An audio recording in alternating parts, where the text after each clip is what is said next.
zombie with a shattered dream, bastard of a human being collapsing in a plastic scene, providing oxygen. All hands on deck. 2 minutes to go. For each other in the closet, always mocking me. Blocked it from my vision, could not commit to my forgiveness, could not move on from my position. Locked within your prison.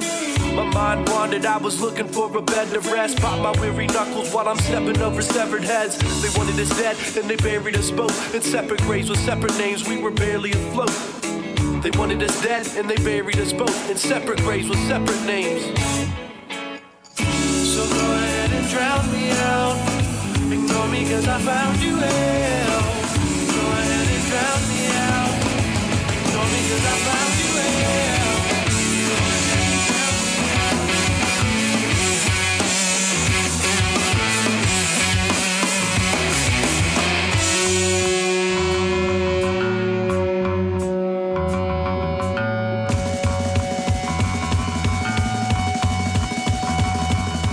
One minute to go. 1 minute to go, and counting. Go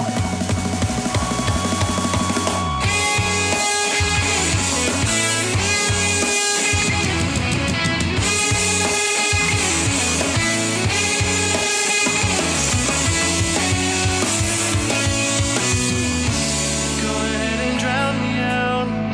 Ignore me cause I found you here. 30-second mark coming right up. 30 seconds to go. Go ahead and drown me out. Ignore me cause I found you here. Go ahead and drown me out. Ignore me cause I found you here. Go ahead and drown me out. Ignore me cause I found you here. 10, 9, 8, 7, 6, 5, 4, 3, 2, 1.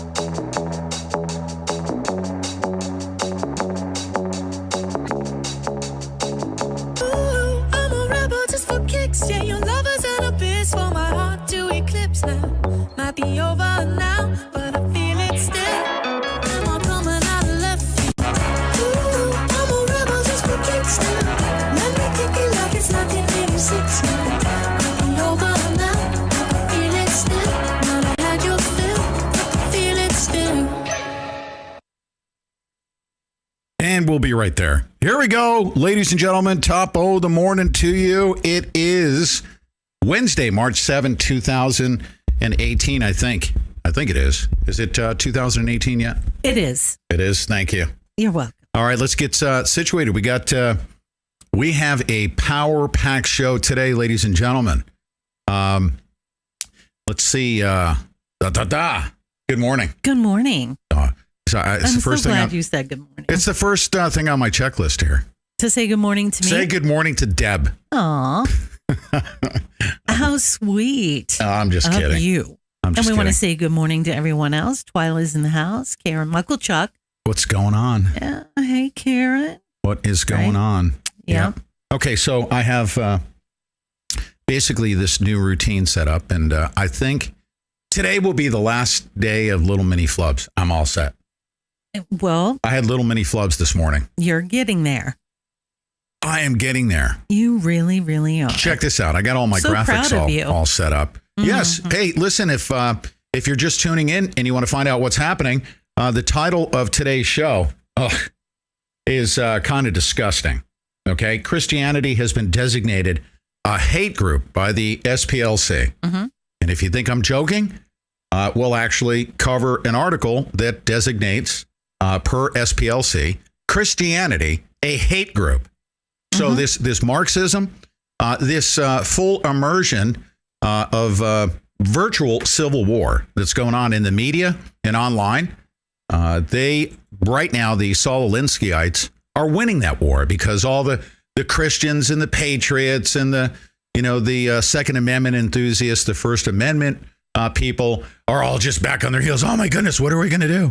They've spent 30 years reading Saul Alinsky's Rules for Radicals, and they are just kicking it in full bore. And it's happening as we speak. But Christianity is under attack, as it always has been. The next thing they'll do, SPLC, I'm sure, will get it to the point to where people are so riled up that they'll start slaughtering Christians here in the United States like they are all throughout the world, in World War. Okay. Today's headline news are as follows. Trey Gowdy et al. And the rest of his crew, that's what that means. It means all others, are calling for special counsel. Do you like that idea, calling for a special counsel? Well, there's some particulars there that we need to pay attention to, because let's put it this way. The DOJ, they can't investigate themselves, so that would be the perfect example of why you would want to have a special counsel. So another thing that's important, it's not just a sexy story because she's a self-aggrandizing porn star, but Stormy Daniels had filed a lawsuit against Donald Trump. That is an important lawsuit. We need to pay attention to it. It is a newsworthy item, and something that will further escalate this coup de Trump with Stormy Daniels, the stripper pole expert. Actually, she's a porn star, not stripper pole. Sorry, she's one level above stripper pole expert. Well, I would imagine she has seen her days of stripper poles. She was an entertainer, right? A dancer. Oh, dancer, yeah. That's how they usually all get started. She was an artist, right? Yes. An artist. Yeah, she was exploring her art, whatever it is. A dancer, yes, right. Okay, we have a guest coming on today. His name is Alan Hoyle. He's a former United States Marine, not just a former United States Marine, but a man that will certainly command respect from me. He's a gunnery sergeant, I think retired gunnery sergeant, but he's also a street preacher and one of those Christians being persecuted in many different ways. But we're going to have a conversation, Marine to Marine, about what the state of affairs is here in the United States of America, especially as it relates to free speech and all of those other good things. So I look forward to speaking with Mr. Alan Hoyle on the Pete Santilli Show today, live. 20-year-old, check this out. All you 20-year-olds out there, and I know there's quite a few of you that tune into the Pete Santilli Show. This is what I want you to do. I want you to go to Dick's Sporting Goods and attempt to purchase a gun. And when they refuse to sell you that gun, I want you to file a lawsuit. And if you need an attorney, let me know, because we have boatloads of them right now that are ready to just sue Dick's Sporting Goods to the point to where we could just shut them down. And none of those liberal gun grabbers can go shop there anymore. So I guess that's how we actually, you know what? We're not doing it in retaliation. We're doing it out of principle and constitutionality, of course. But if you're being discriminated against as a 20-year-old, it's age discrimination, of course. We want you to get paid, especially by a corporation that wants to make money sinking their hooks into the gun grabbing agenda. They want to, get their brand out there by talking about gun grabbing. We're going to say hello to everybody here, but let's continue on with the major headlines. Trump's economic advisor, Gary Cohn, has resigned. Is that important? Oh, yeah, that's important. That's a big deal there. And you'll find out why in today's show when we cover a couple of important news articles that highlight why that's going to have an impact on the markets. And it's certainly going to have an impact on global trade. And lastly, conspiracy theorists have been arrested in Texas. That's not only a big story, but I have something to say about that, because we're taking this virtual life, and I think it's a precursor of things to come, because conspiracy theorists have been basically coming to a boiling point, and they're now taking their YouTube videos and conspiracy theories, some of whom have done so irresponsibly, and are bringing it to life and out there threatening preachers because they are just convinced that Homeland Security has launched every single tragic event in the United States of America. Those days are gone. They don't have to do that anymore. There's enough crazy people out there running around with guns, shooting others. I'm sure that the MK Ultra program is kicked in real nice right about now, so they don't have to have crisis actors anymore as they used to back in the day when you were making YouTube videos about that. There were anomalies back then. No need for anomalies. Now you have dead bodies all over the floor. Okay?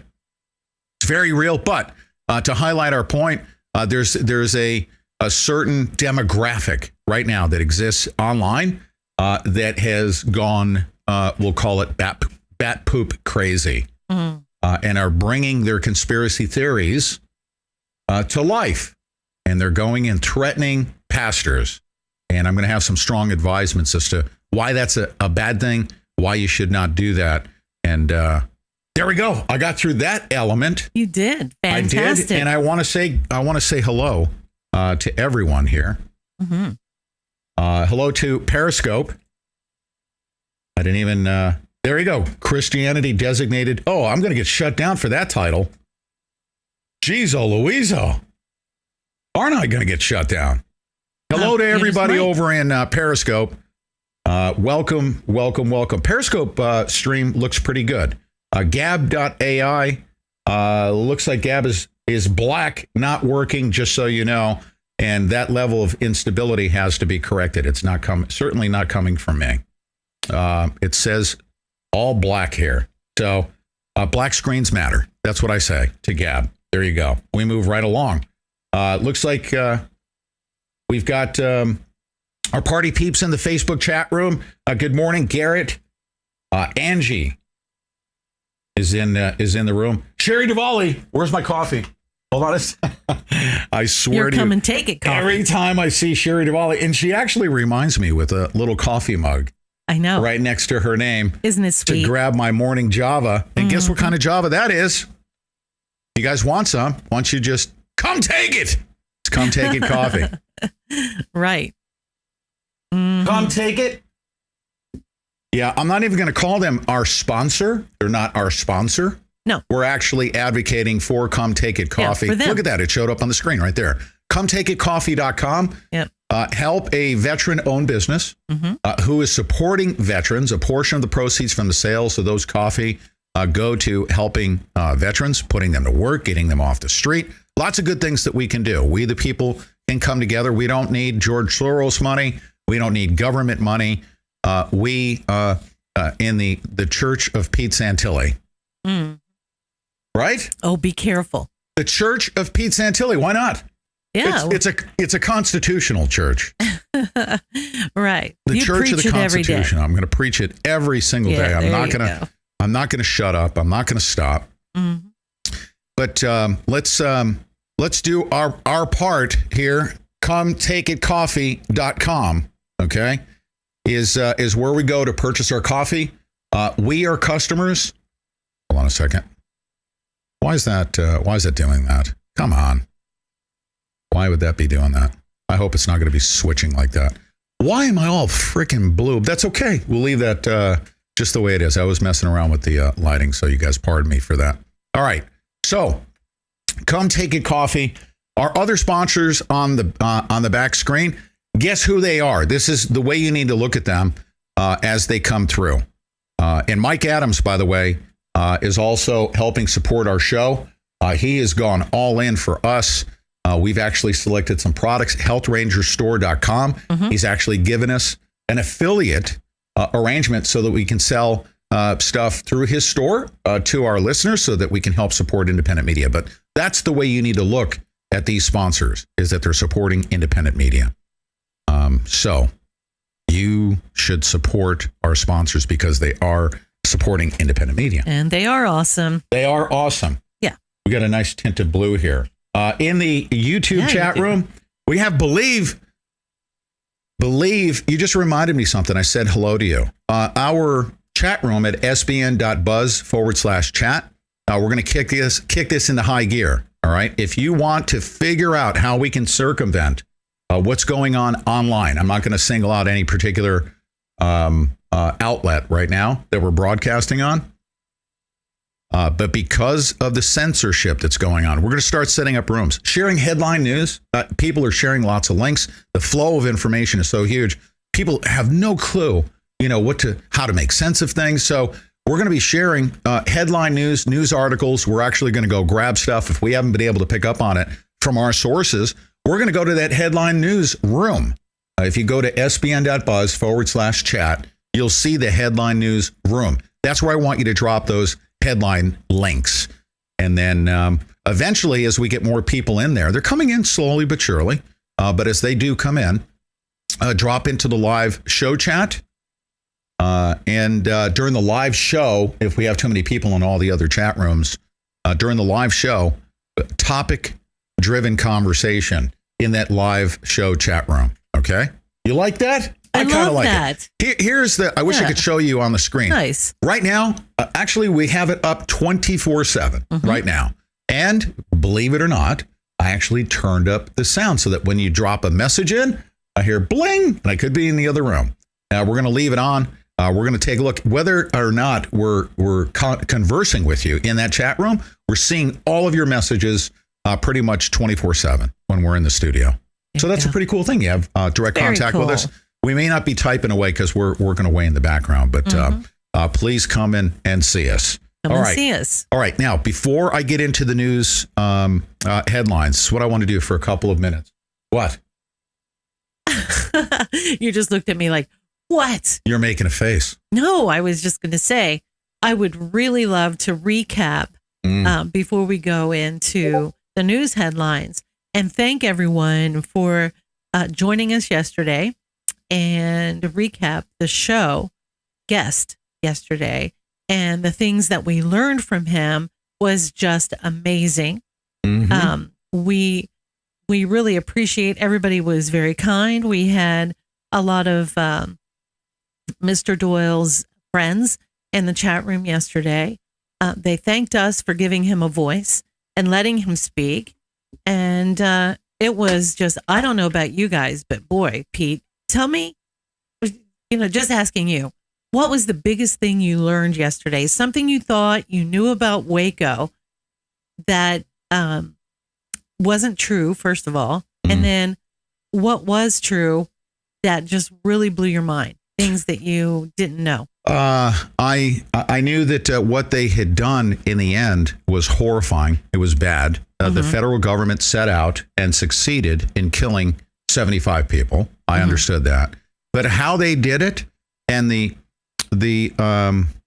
disdain that people in uniform at that time, because they were just so hell bent on retaliating for what had happened to their fellow troops, that they had no regard for human life whatsoever. And was the most remarkable thing, as if they were rats in a cage.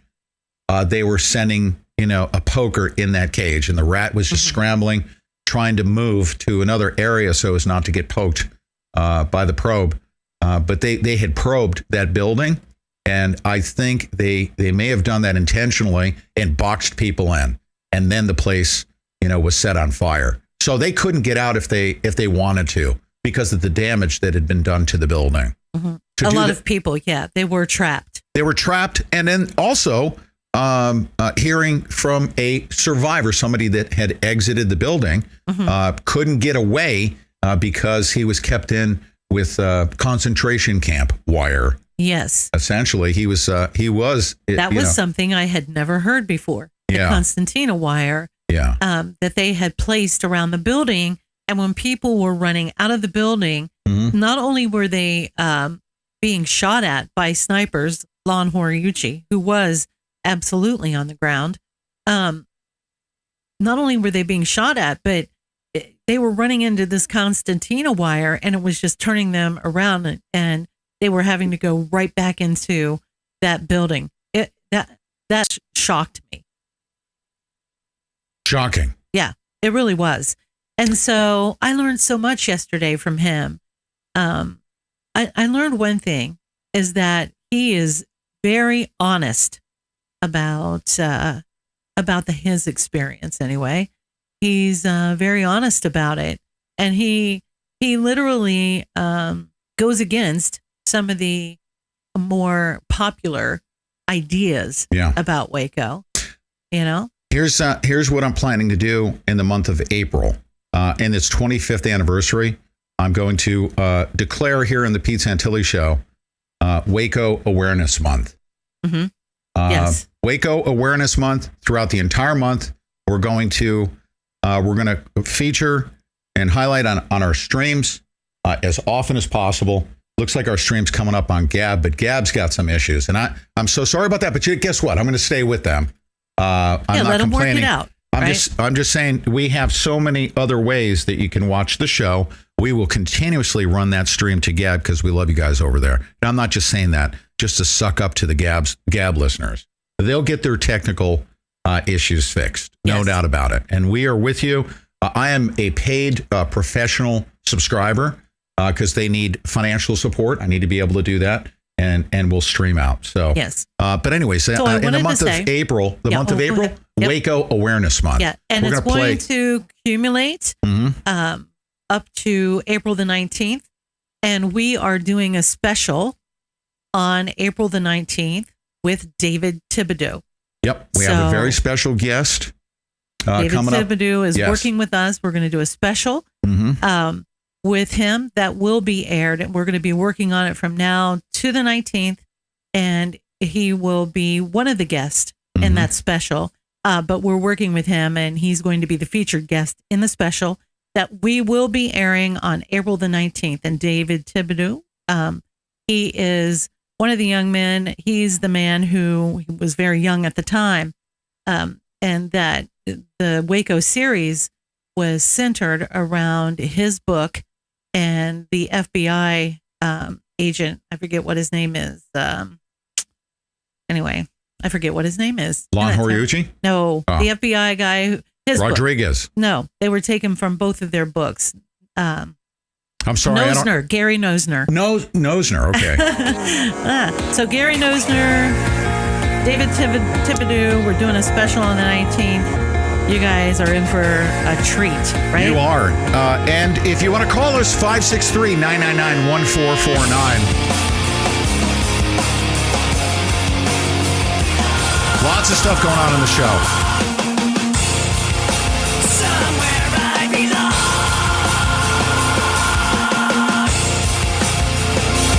Ladies and gentlemen, step right up. It's time for another Pete Santilli Call of Shame. Okay, so am I on?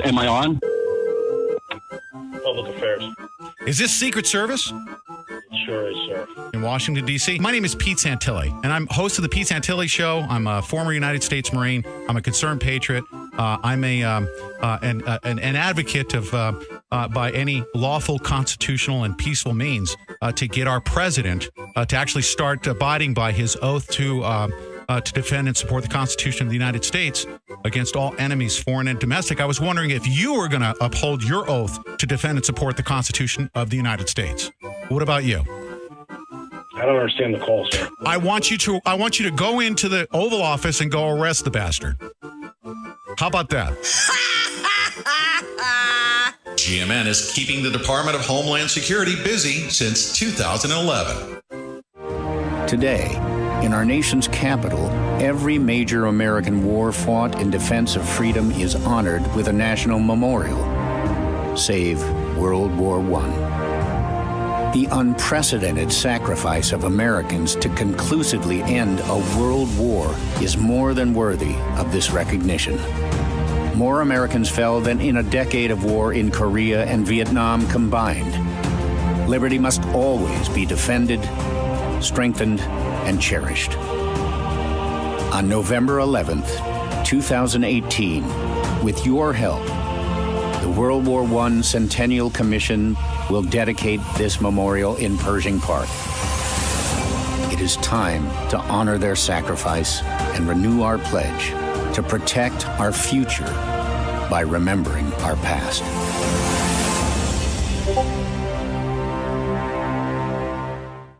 Okay, lunch is over. Now back to work. Hiya, Mr. Flintstone. Greetings, Rocky, my boy. Pack of Winstons, please. Oh, you like them Winston cigarettes. But, of course, they really got something. You bet your life. Folks who really enjoy smoking know it's what's up front that counts. And that's where Winston steps out ahead of the crowd with their exclusive filter blend. Choice golden tobaccos, specially selected and specially processed for filter smoke. Hold it. What you mean? What are you pitching Winstons at me for? You know I never smoke nothing else. Just practicing, Mr. Flintstone. Everybody knows that. Winston tastes good, like, Cigarettes should. Yeah. See you soon, Rocky. The Flintstones has been brought to you by Winston, America's best-selling, best-tasting filter cigarette. Winston tastes good like a cigarette should.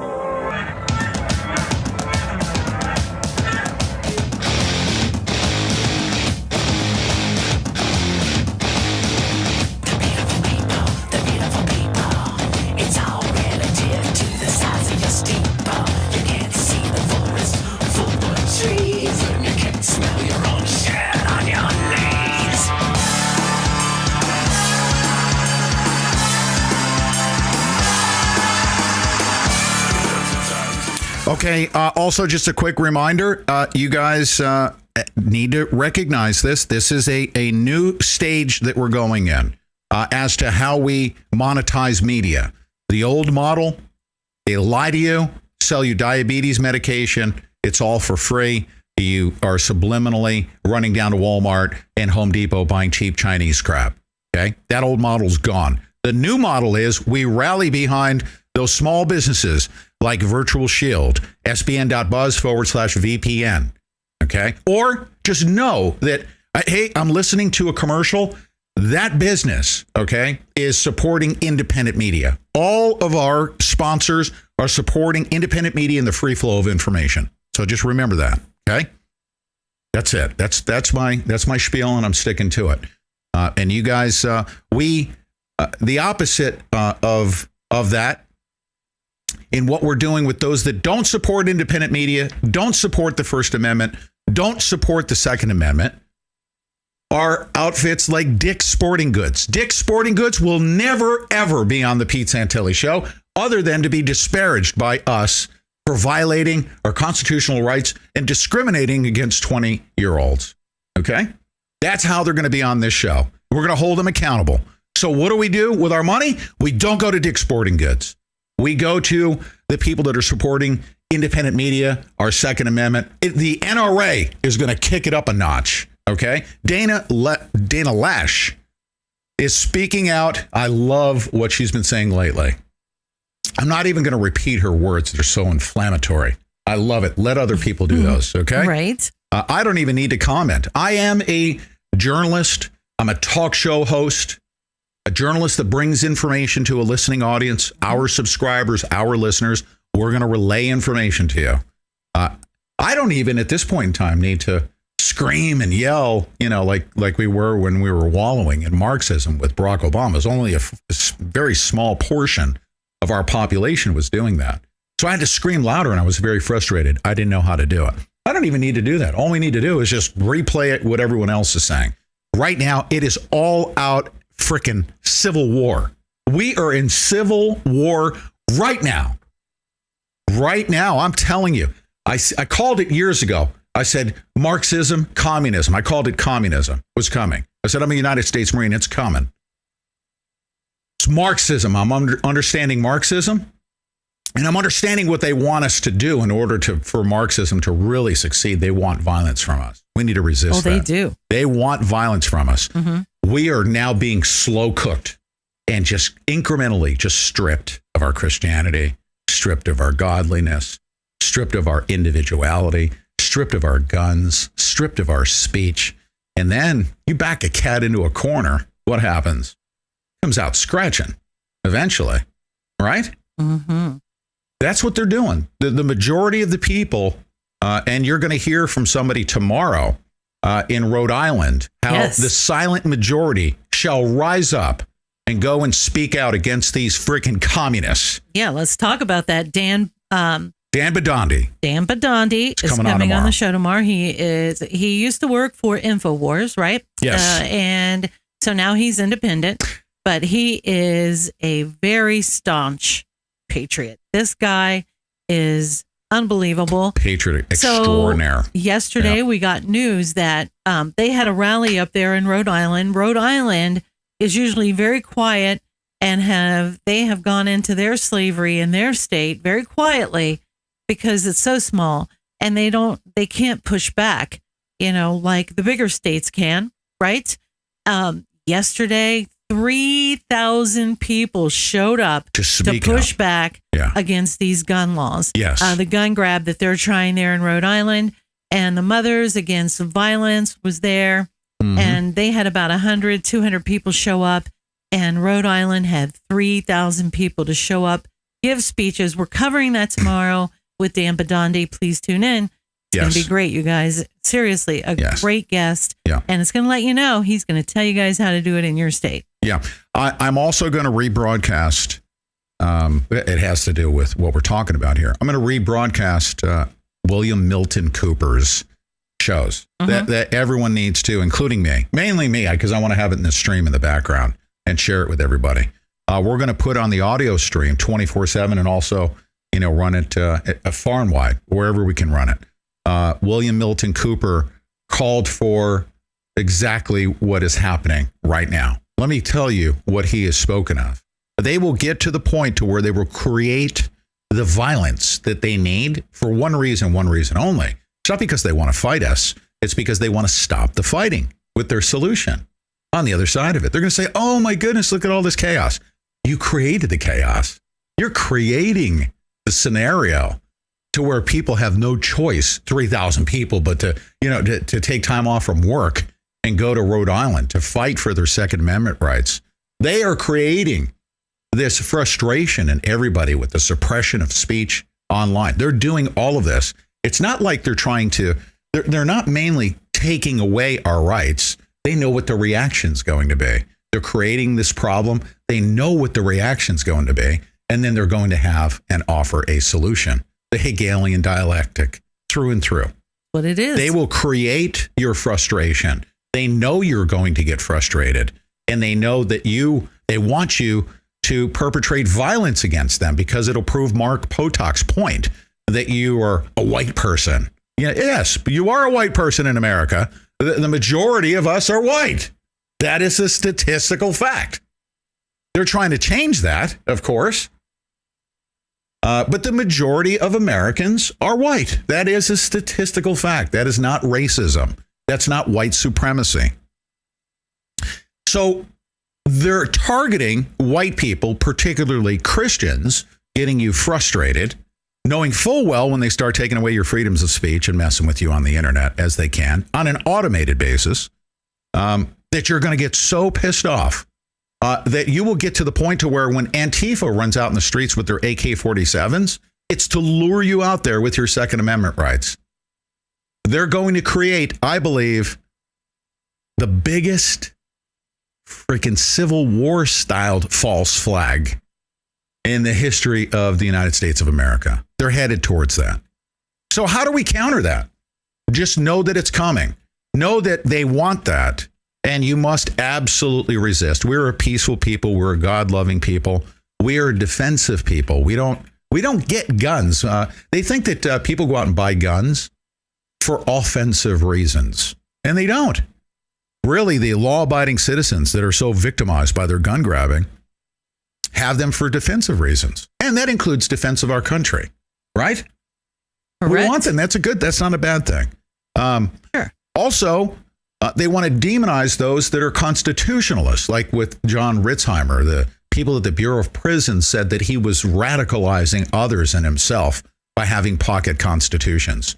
We're not only going to denounce that, we want to appeal to the people within the federal government that are being told by the likes of Mark Potok that because you're running around with the Constitution and a Ron Paul bumper sticker, that is an indication that you're a radical extremist racist.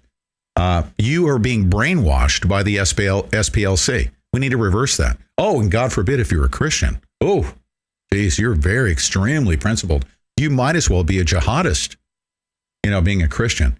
We're going to have that conversation with our my guest. I so much look forward to speaking with Gunny.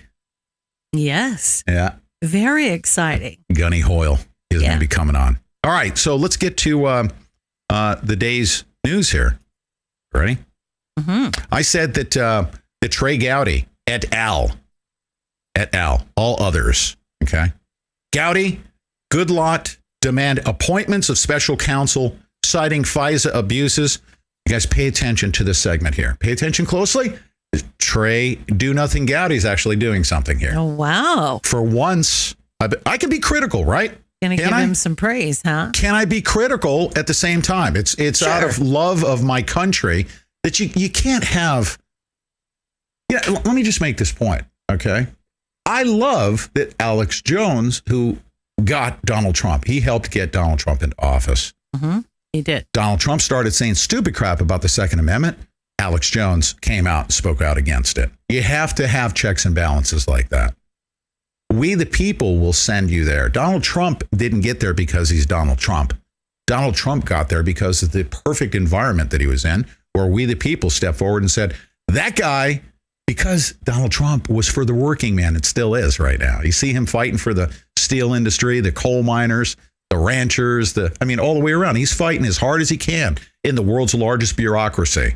I believe he is. But when he says something stupid, okay, Alex Jones needs to be able to call him out. I like that. And he did. And he did call him out. Yeah, okay? Surprisingly. So I need to be able to call out Trey Gowdy. And if I can't do that, that's not. First of all, it's protected by the First Amendment, right? I should. And the importance of the press coming out and holding our public officials accountable is critical to operating a well-oiled machine here. We're in trouble right now, and we need to fix things. But let's listen to Trey Gowdy. Bob Goodlatte from the House Judiciary Committee and Trey Gowdy from the House Oversight Committee. And gentlemen, thank you for your time here. Yes, sir. Chairman Gowdy, your letter states matters have arisen. What's changed? What changed for me was the knowledge that there are 24 witnesses that Michael Horowitz, the Inspector General, would not have access to. So your options are DOJ investigated themselves. They can't do that because of conflict of interest. Let the Inspector General do it. Now, I'm a big fan of Mike Horowitz, but he has no jurisdiction over witnesses that have either left the department or never worked there.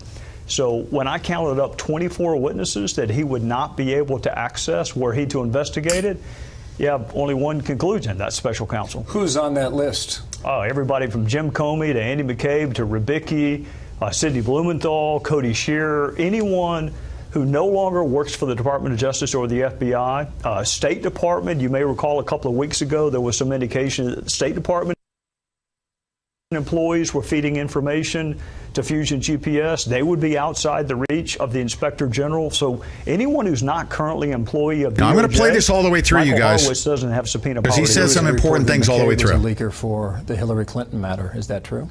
I don't know, and Horowitz will be issuing that report, and I have a lot of confidence in him, Ben. I think, Bill, he's a straight shooter, and we'll see. To Chairman Goodlatte, you said earlier today about the FISA court, specifically the process was abused. How? Well, it was abused by a gathering of information from a very suspect source, not disclosing that information to the court, and in my opinion, getting authority to look into the background of an American citizen's life on questionable circumstances, and that is a very serious concern. You know, the FBI is America's premier law enforcement organization. Every day, thousands and thousands of great men and women keep us safe, investigate crime, and prevent terrorist attacks. But several people at the top of this organization have engaged in activities that are questionable.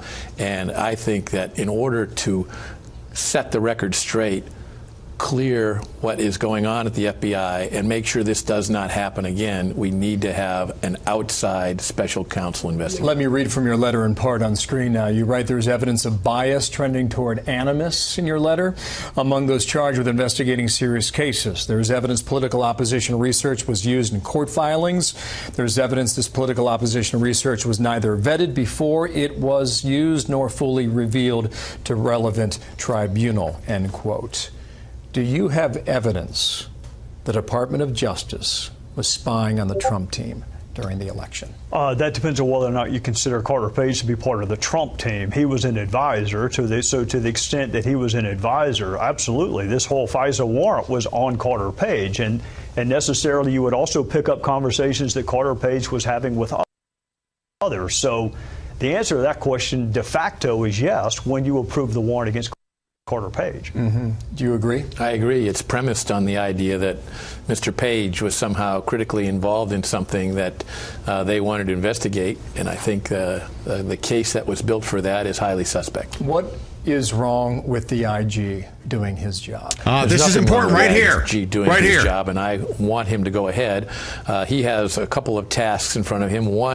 Here, I want you to listen to the jurisdiction piece, because this is the deal setter right here. There's no doubt about it. There must be special counsel, because an IG is an internal investigator. And when you have people on the outside, like when McCabe all of a sudden leaves the FBI, he can't be investigated by the IG. The IG can only investigate internal matters with people that are currently employed. He can't even investigate Comey. One is to complete his investigation into how the FBI handled the Clinton email matter. That is separate, and we want that report out as soon as possible, because we know he's been working hard on that. He's looked at more than 1 million documents, and that should be made public. The Attorney General has now tasked him with looking into this matter as well, but as Trey has noted, he can't do the complete job. It involves other departments of the government. Do you trust the Attorney General? I definitely welcome the Attorney General encouraging that aspect of the investigation. I think more needs to be done, and I think the way to do that helps the Attorney General, the Deputy Attorney General, the Department of Justice, and the FBI is to take it outside of those organizations so the American people can see this properly investigated. Those looking on the other side of this may suggest that Congress can go ahead and do this job.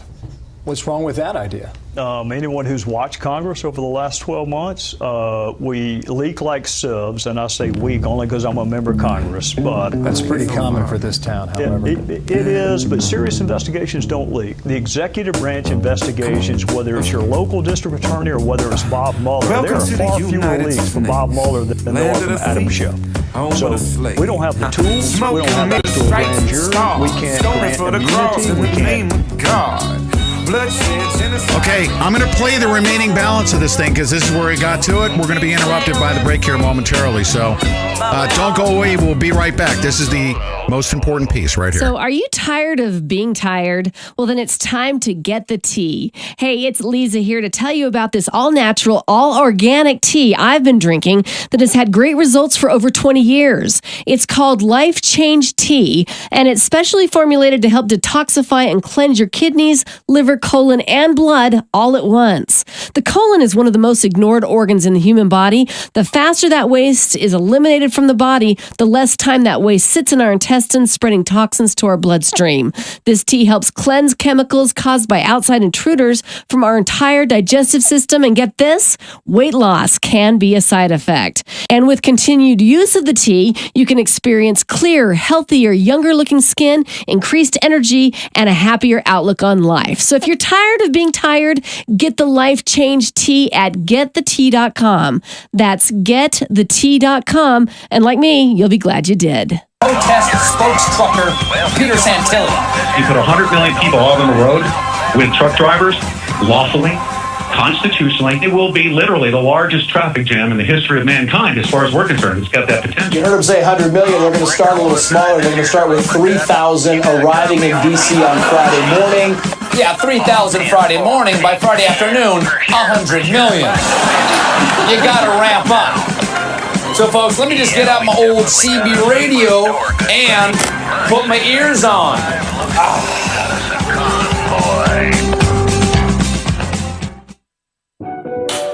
Despite adversity, the Pete Santilli Show is stronger than it's been since we launched our first episode in April 2011. If you're hearing this message, you're obviously connected via the powerful reach of our show. With over 22 years of internet marketing experience, we've got what it takes to help you develop a campaign that will successfully broadcast your business to millions of viewers and listeners worldwide. We've got big plans in the near future to expand our audience and educate the growing number of citizen journalists trying to make a difference in the world we live in. Pete's working towards syndicating the show with some of the biggest names in broadcasting, and we want to take you with us. If you're a small business owner and you'd like to advertise to our listeners across the country and around the world, please send us an email to advertise@thePeteSantillyshow.com today.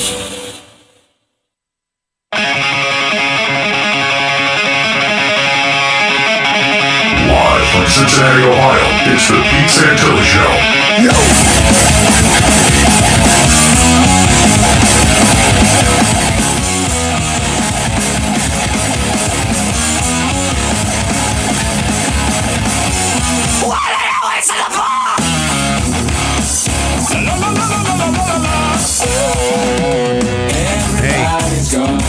This is what I want to see right here. You know what I want to see? What's on the screen right now on TalkStream Live. Thanks to Revolution Radio bringing our audio stream to their listeners and TalkStream Live. If you look on the screen on TalkStream Live, these are the rankings of the top talk show hosts on the planet. Laura Ingraham is second to. Now we're on Revolution Radio Channel B. And on the screen, we are going to be able to drive that up. Why are we going to drive that up? Because we need to reach more people. I like Laura Ingraham. I'd like to be right next to her, but I want to biff that pedo dude, Glenn Beck, off of the, because he's among. It's kind of like pedo snuck into the GOP convention. Okay. Yes, and I'm going to call him that. And for the purposes of describing what I think is inappropriate is how a pedophile speaks to a 4-year-old. They say, "Oh, here, little boy, this is nice. Here, take this lollipop." And you know what they're doing. They're just doing this unsuspecting thing where they want to take you in the back room and sell you Agenda 21, right? To 4-year-olds.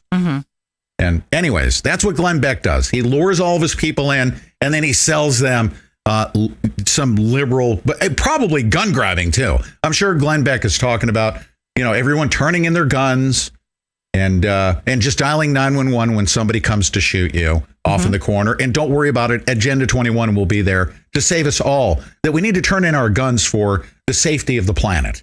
Okay? So, TalkStream Live. Let's get back to... so we're in the number one spot?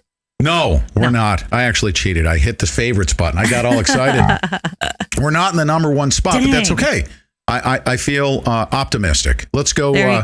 Let's go back to Trey Gowdy here. Listen to the remaining. This is important, you guys.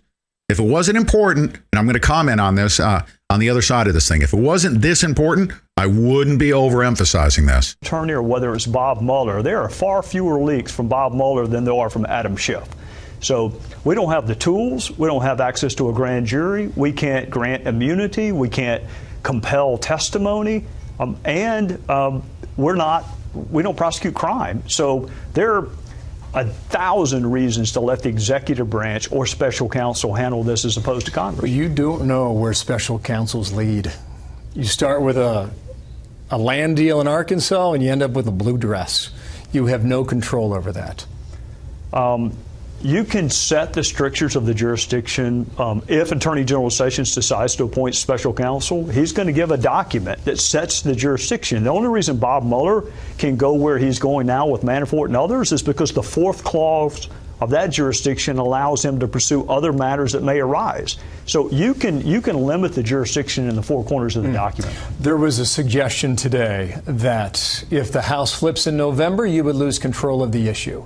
Is that part of the reason why you're pursuing it now, Chairman? No, I don't think we're going to lose control of the House, but I think that control of this investigation has to be done in a more orderly fashion than you get when it becomes a political football, as this issue clearly has in the House Intelligence Committee and elsewhere in the Congress. So we're going to continue to do our... Okay, so they're going to continue to do their work. Now, here's the most important element that they discussed, and you guys need to understand this because everyone's frustrated. When are they going to bring prosecutions, these investigations, so on and so forth? The Inspector General can only investigate, as Trey Gowdy indicated, only people that are within the employment of the U.S. government. So the complaint, has to come from within.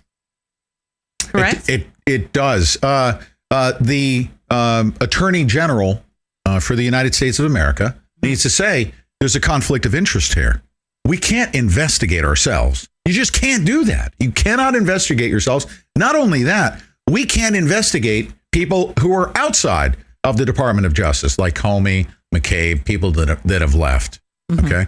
Now, also, they can set the boundaries so as not to, lead to a fishing expedition like they are right now. This is a political witch hunt that Mueller's on, and he's surrounded by a bunch of biased, almost animus.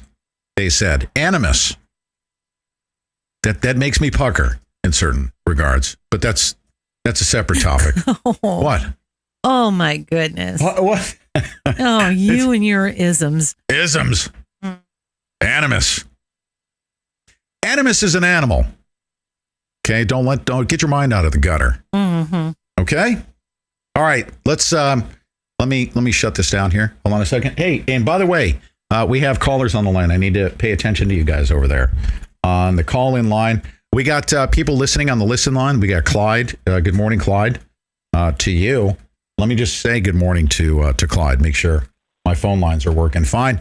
Clyde, good morning to you. I just want to say good morning real quick.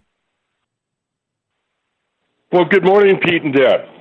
Good morning. I just do you have a comment real quick? I just wanted to say hello. Make sure my phone lines. You're my guinea pig, actually.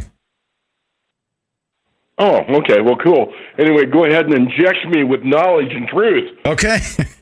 I'll do my absolute darndest as we can. So stay on the listen line. You're welcome to listen to the live show. We will be here in the coming days setting it up so that at any time you can call 712-432-7848. 712-432-7848.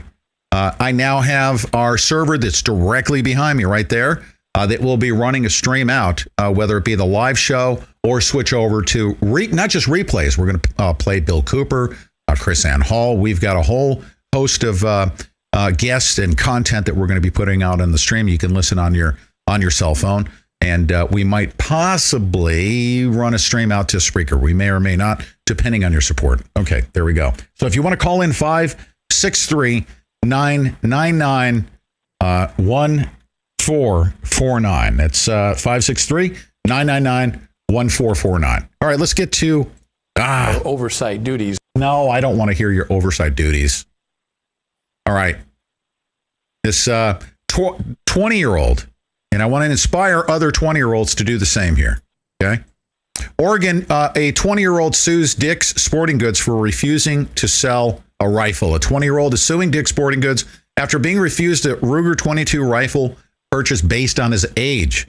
The plaintiff, Tyler Watson, claims he faced unlawful age discrimination. Don't you just love this? I just love this. I want all you 20-year-olds to run to Dick's Sporting Goods and sue their you-know-what's off. And then if I should so inspire you, no, I can't even suggest this. You just keep all the money. You keep the money. I don't want to encourage you to donate to the Pete Santilli Show. Right? I think that's hilarious. I'm just cracking myself up. What do you are Did you hear what I just said? I was just being funny. Mm-hmm. No, don't go sue them for the purposes of supporting the Pete Santilli Show. No. Don't get any bright ideas. Yeah, don't be doing that. Yeah, just and I don't want to read my name in your complaint either. Well, I was listening to the Pete Santilli Show, and he told me to go to Dick's Sporting Goods so that we could bilk you for millions and fund his independent media outlet. I don't want to see that because I'm just joking. But if you win and you just happen to think of him out of the goodness of your heart, yeah.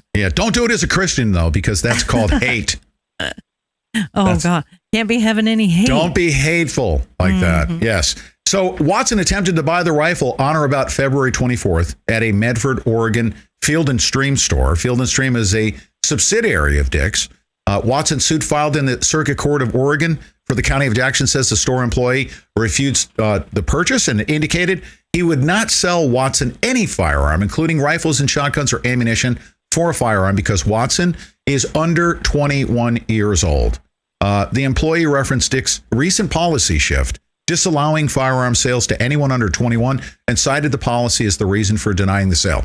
This not only applies to Dick's Sporting Goods, any other retailer that should dare discriminate you, especially because of age, because your age, you can go vote, you can sign legal documents, you can go into the military, you can actually be in charge of nukes in the military, but you should be able to be allowed to buy if because of all of those things, what you're allowed to do in real life outside of Dick's, Dick's is highly discriminatory because the military doesn't discriminate against 21-year-olds. They take you if you're 18, right?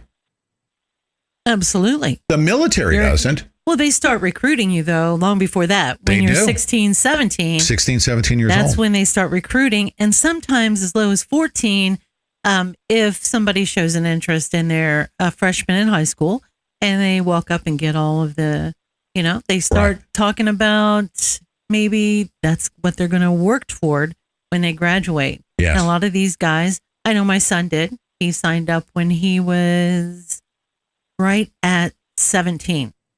Yeah. For the United States Air Force, right? That's right. Mm-hmm. That's right. Now, by Dick's Sporting Goods jumping out there, they're really the trend setter per se. They're one of the first few companies that are exploiting for the purposes of attracting, I guess, those people that are all about the gun grabbing agenda, and they're doing it for profit. They're doing it for profit. They're not doing it to save lives, because restricting guns to 21-year-olds has nothing to do with public safety whatsoever. It has to do everything with PR. And I can't wait to see the development of this case. I want to know who the law firm is. I want to follow this. Watson also filed a separate suit claiming a Walmart store in Josephine County, Oregon, discriminated against him by denying him a rifle sale on or about March 3rd of 2018. As with Dick's, the Walmart employees at the gun counter allegedly told Watson that rifles and shotguns could not be sold to individuals under the age of 21. Sue their balls off. Sue them. Walmart? Are you kidding me? Really? You're going to lead this gun grabbing thing? Let's also get Walmart unionized too. Huh? Let's just raise all kinds of holy hell with Walmart. We the people, especially us steak and potatoes eating people, go to Walmart. You want to restrict our Second Amendment rights? Oh man. Whatever happened to America? Huh? Whatever happened to America? This is not only upsetting, I think it's invigorating that this kid is taking action. Okay. All right. Stormy Daniels. And wherever we're at, we're going to be actually at the top of the hour. Next hour, I'm going to be bringing Gunny Hoyle on. But we'll cover the news stories. This is important now. And by the way, as I scroll through this, do not look at her breasts. Okay, please, guys. She doesn't want anybody doing that. Do not. She doesn't want you looking at her breasts, obviously. No. Oh, that looks uncomfortable. Mm-hmm. Oh, jeez. Doesn't that look uncomfortable? Well. So it happened. The porn star, known as Stormy Daniels, whose legal name is Stephanie Clifford, sued President Trump, alleging that her non-disclosure agreement is invalid because Trump never actually signed it. The lawsuit by her attorney, Michael Avenatti, was filed in Superior Court in Los Angeles on Tuesday. In the lawsuit, Clifford admits on the record that he had a year-long affair with Trump. She had a year-long affair with Trump after meeting him at Lake Tahoe. She then claims that Trump's attorney proceeded to try to silence her by paying her hush money. Much of this has already come out in reports. However, there are some additional previously undisclosed sordid details in the lawsuit. And this is why I'm bringing it to you, because it's not just a sleazy / sexy story about Donald Trump and a prostitute. You got some intricacies here that you guys need to know about. And that's why I'm sharing it with you. Number one, Donald Trump apparently used the pseudonym David Dennison. Several times the lawsuit makes reference to Trump, a.k.a.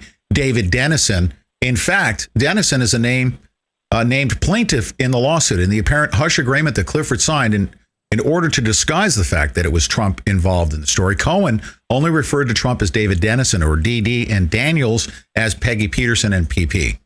Clifford believed this was so Trump would have plausible deniability after the affair and pay arrangement. Trump, through his attorney, the fixer Michael Cohen, aggressively tried to silence Clifford from coming forward to tell her story. Last week, he filed a secretive arbitration action against her. This is not cool. Okay, this is not a 10-year ago thing. They're doing it now. This happened as of last week. Clifford said she wanted to come forward about the affair after watching the Access Hollywood tape during the 2016 election. Clifford claims that Cohen, upon learning of her desire, used bully tactics to try to silence her, including forcing her to write out a false statement saying that she had not had a relationship with Trump. She also claims that on February 27th, 2018, Cohen initiated a bogus arbitration proceeding against her in Los Angeles. Put simply, considerable steps have been taken by Mr. Cohen in the last week to silence Ms. Clifford through the use of an improper and procedurally defective arbitration proceeding hidden from public view, the lawsuit states. When he's the president of the United States and you're trying to cover that up, that's not cool, ladies and gentlemen. That's not cool. That's a bad, big no-no. And guess what else? Trump knows about it. He has to. Cohen is his attorney. Cohen would lose his bar license. Trump knows this.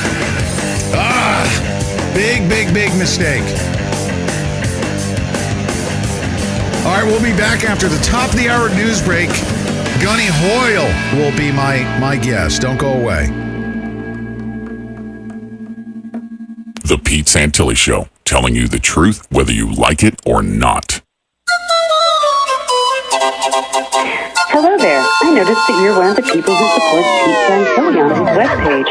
I just want you to know that thousands of us are very, very angry, and soon that's going to be 100,000, perhaps even millions of us, very, very angry at this man who said that he would like to Hillary Clinton in the. What difference at this point does it make?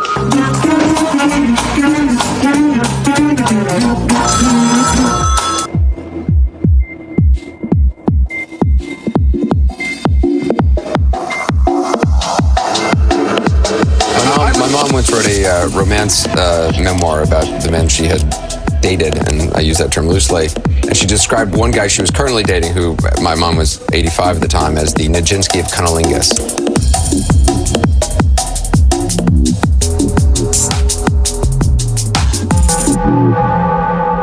The only people who don't want to disclose the truth are people with something to hide. Is giving sanctuary to illegal immigrants illegal? I'm Dave Anthony, Fox News. The U.S. Attorney General thinks so, and he'll go to California today after filing a federal lawsuit challenging the state's new laws. Fox's Rachel Sutherland live in Washington. Dave, Attorney General Jeff Sessions expected to outline the government's case against California. The Justice Department claims sanctuary policies make it impossible for federal immigration officials to do their jobs. Former Sacramento County Sheriff John McGinnis says the conflict is tough on law enforcement officers and it's also employers and landlords who are getting conflicting messages from the state and the federal government. The move comes after Oakland Mayor Libby Schaaf warned illegal immigrants about a pending ICE raid. Critics say she obstructed justice, but Schaaf says she broke no laws. Dave. Rachel, California's governor calls the lawsuit a stunt. President Trump tweeted this morning, "We must win again," detailing all the factories and jobs lost in recent decades as he pushes for new tariffs on steel and aluminum imports. The European Union says it's ready to retaliate, targeting American products like Harley-Davidson and Levi's. The president's own economic advisor is against his plan, and now Gary Cohn has resigned. The White House says that he'll be staying on for a few more weeks, though, transitioning to a new economic advisor who will come in. We don't know who that will be just yet. White House officials say that this has actually been in the works for several weeks now. Fox's John Roberts. Wall Street doesn't seem to like the news. Stock futures way down before the opening bell. A murder in Missouri. The victim? A police officer shot as cops responded to a domestic disturbance. They ended up going inside the residence in an attempt to apprehend the suspect. Highway Patrol Sergeant Bill Lowe says 2 other officers were wounded. Early this morning, a SWAT team found the gunman dead in the home. The porn star who claims she had an affair with Donald Trump years before he was elected president is now suing him, trying to invalidate the non-disclosure agreement she signed, preventing her from discussing the alleged relationships. The president's attorney paid Stormy Daniels using his own money. Fox News. Fair. Are you hiring, posting your position to job sites and waiting for the right people to see it? ZipRecruiter knew there was a smarter way, so they built a platform that finds the right job candidates for you. ZipRecruiter learns what you're looking for, identifies people with the right experience, and invites them to apply to your job. These invitations have revolutionized how you find your next hire. In fact, 80% of employers who post a job on ZipRecruiter get a quality candidate through the site in just one day. And ZipRecruiter ZipRecruiter doesn't stop there. They even spotlight the strongest applications you receive so you never miss a great match. The right candidates are out there. ZipRecruiter is how you find them. Businesses of all sizes trust ZipRecruiter for their hiring needs. Right now, our listeners can try ZipRecruiter for free. That's right, free. Just go to ZipRecruiter.com/newscast. That's ZipRecruiter.com/newscast. ZipRecruiter.com/newscast. ZipRecruiter, the smartest way to hire. 3 weeks after the massacre at Stoneman Douglas High in Parkland, Florida, U.S. Education Secretary Betsy DeVos will visit the school this morning and perhaps hear a lot from surviving students about improving school safety and stricter gun laws. Some are helping organize a march in Washington and other cities later this month. Florida lawmakers are considering a bill that would raise the minimum age to buy a rifle to 21, put in a 3-day waiting period, and allow some teachers to carry guns if a district okays that. One county is not interested. 16-year-old India Webb wrapped up her 5-minute plea to keep Hillsborough County school employees unarmed, with tears streaming down the Strawberry Crest High School students' cheeks. Arming them is not the answer. India's comments led into a discussion among members who all shared her opinion. This motion carries unanimously. This board supports not to arm our teachers. Board members voted to let Governor Scott know how they feel. That's Aaron Mesmer with Tampa's Fox 13 TV. In Texas, 2 men are facing charges for what they did at the church where a gunman went on a killing spree during a Sunday service last year. Police in Sutherland Springs, Texas, have a pair of men in jail for showing up at services for the congregation of First Baptist Church, only to shout that the mass shooter attack in November that left more than 24 worshipers dead, including the pastor's daughter, was a put-on staged by the U.S. government. 54-year-old Robert Ussery and 56-year-old Jody Mann even told Pastor Frank Pomeroy his slain daughter never existed. The pair are now facing terrorism charges themselves.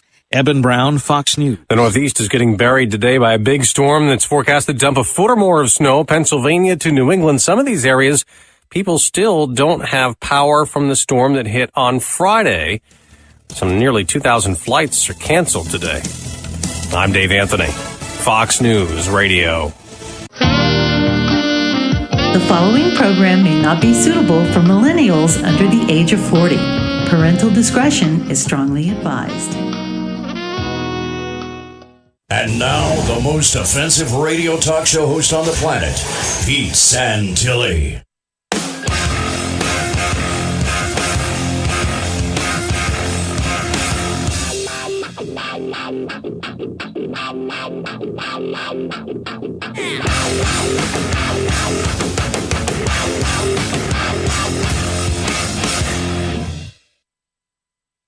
Now, ladies and gentlemen, I want to, sorry about that. Ladies and gentlemen, I want to allow my next guest to tell you he's got an extensive background, and I'm so much looking forward to this conversation that I'm about to have with him. He's a former United States Marine. I want to call him Gunny because I found out I saw his 3 up and 2 down on his United States Marine Corps uniform, and I'm probably going to end up calling him Gunny Hoyle. But Alan Hoyle calls himself a street preacher, but he's also a former United States Marine who was running for sheriff in Lincoln County, North Carolina. Mr. Hoyle says that the town of Lincolnton, North Carolina, recently passed an ordinance that made it illegal for him to use his right to free speech and speak the word of God during public events held in the town, because in Lincolnton, North Carolina, it is now a crime to be annoying. Not only that, because of his personal experience, we're now wallowing in what I'm calling Marxism. I'm calling this communism that has so immersed our society. I'm going to speak to him Marine to Marine, because we know what communism is all around the world and what our nation has done to help other countries defeat it, of course. And we know the difference between the freedom that we so love and have defended here in this country and those oppressive regimes all throughout the world. We know what is here in the United States of America. He has been victimized by it, and I look forward to this conversation with Gunny Hoyle. Do you mind if I call you Gunny? Gunny Hoyle. That's all right, Devil Dog. How you doing today? What's going on, Semper Fi, Marine? How are you? It's great to have you on the show. Hey, well, I just got to set the record straight here. Yes, sir. We don't, the very few we have X's and formers, so we're what's called Marine veteran. Yes, there you go. Excellent. Yeah, and this. Okay. I say former Marine. Never say ex-Marine, of course. Once a Marine, always a Marine. But yes, sir. I'm going to go by your lead, Gunny. I want you, first of all, I want you to open up here, and I want you to speak to our listening audience. I've got lots of questions for you, and I'm going to look to you for some guidance, not just spiritual guidance, sir, but guidance as to how we contend with what you and I know. Is no doubt about it. We are in full-blown, almost a virtual civil war as it relates to what's going on in the media. And, sir, I titled today's episode because the Southern Poverty Law Center has deemed Christianity to be a hate group. So you've been contending with this thing quite a bit. So tell our listening audience who you are, how we came together, because you as a street preacher have been a victim of this thing that we're talking about, that we're suffering from right now. Yeah, it's actually for those that may not know as well, and bring up one other point is that we have, you can look it up on the internet. There's a flag manner that we're supposed to display it, and we're supposed to display it with honor. And even when the national anthem's played and all that kind of stuff, we're supposed to be at attention and not talking and all this kind of stuff. But as far as the flag, it is appropriate today to, and actually literally did for about 8 years, had the American flag upside down. And for those that know, that is not disgraceful, but it's a sign and symbol when our nation is in distress. And I'm proclaiming to you today and all across the airways here or yes, network, sir, that our nation is still under distress. We are under distress, and I don't, I could say that it's being overly sensationalized when I say that that we're wallowing in Marxism and communism. Maybe a couple of years ago, I was calling out when Obama was just implementing full-blown Marxism. I was calling it out, and I just seemed like an oddball. People are like, what do you mean Marxism? We're in the United States of America. But he was doing so wrapped in a U.S. flag, and people weren't understanding what was happening. Right now, we recognize it exactly for what it is. Our freedoms have been taken away from every amendment. I mean, we can go down the list: the Fourth Amendment, the Second Amendment, the First Amendment. We see it full-blown right now. This is not overblowing it. It's happening during our lifetimes, isn't it? Right now. That's right. And what bothers me is so many has just got complacent with it, and Marines lead out front and first to fight. And so I guess that's bearing where I'm at today is the first to fight. But we've just got so complacent and allowing tyranny to take place from Maine to California, from Florida to Oregon and Washington State, just from coast to coast, and and we don't even honor our national anthem anymore and allow it just to be disgraced.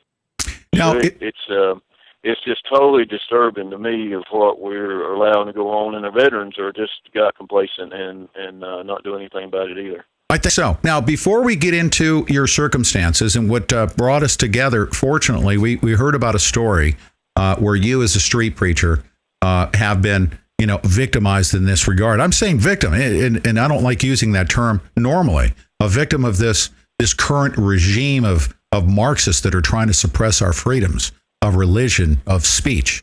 So you've been fighting this battle. Let's set that aside. Let's talk about, you served at Headquarters Battalion, correct? Let's talk about your background as a United States Marine serving our country first.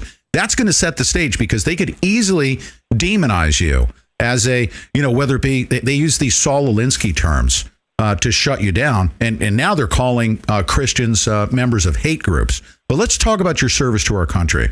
Talk about what your expertise was. You're a 23-year veteran, retiree of the United States Marine Corps, correct? Yes, sir. That's correct. Okay. And what was your MOS? Yep. Yeah, it's 3521 for those that don't know. That's mechanic and motor transports were initially, got started. So I tell people usually that, and some people don't catch it and don't realize it, so I have to straighten it out. But I tell people I was born at Paris Island, and I was raised at Camp Lejeune, and those that know Camp Lejeune more so at Camp Johnson, and continued on service. So, and like I said, that's in a Marine viewpoint, not literal as in the flesh. I was not, born at Paris Island, but as of course a Marine I was. So that's right. That's where I started as a diesel mechanic, and the Marine Corps I was always utilizing, trying to spread money real thin. So what I was actually trained with the time I got out of school, all these World War I and II vehicles was actually had already been canned for majority part of it. So I had to relearn new vehicles as I went through the career there. And after several years, I went from being diesel mechanic and moved up to then what was required was a record driver, that you had to be a diesel mechanic, so hopefully you could repair the vehicle without having to pick it up and haul it in a danger zone. So, and then of course the truck can continue on what it was doing as well. Did you serve any time overseas? First early days. Mm-hmm. Did you serve any time overseas anywhere? I did. I got specialized training in cold weather and mountainous warfare as well. But because I had the cold weather training, we have a NATO agreement with Norway that we will protect that country from Russia, from aggression. And so at the onslaught of Desert Storm, I was most of my service has been in reserve, and so I was activated for Desert Storm, and then they was pulling out of those the ones that had cold weather training to take that requirement that we had made and go to Norway. So I've served actually twice in Norway, but we were warned that when, and they really expected it to go that way, when things really got severe and manpower got dropped by, unfortunately, a lot of casualties over in the Middle East, that we would be pulled out of Norway and married up with hot weather gear and get in what we call the play box in the sand. And so, of course, it was called off in a sense early, and so we just finished the mission that we had in Norway. Okay. Now, as a gunnery sergeant and a retiree with 23 years of service, obviously you've got you developed a lot of skills and got a lot of training in how to manage people within the military. How many people did you have reporting to you? Well, of course, it starts out with 2 men when you move up, and then you get to where you're over a squad and in platoon. I was company gunny over the company for a period of time. I was put in over the training, then over the battalion, and then I got moved from that position into NBC, which is our nuclear, biological, chemical warfare section, to over the battalion as well. And so, and then part of the Norway evolution I was with and had leadership in the MEU. So yeah. Now I'm setting the stage here because from the Marine Corps, you came out of the Marine Corps, you're a retiree, and then you began to serve as a volunteer firefighter, had achieved the rank of lieutenant. So you continued to serve your country, as a public servant, And then you went on to, of course, run for sheriff. But tell us a little bit about your experience after you got out of the Marine Corps and what led you to start putting your name in the hat for running for sheriff.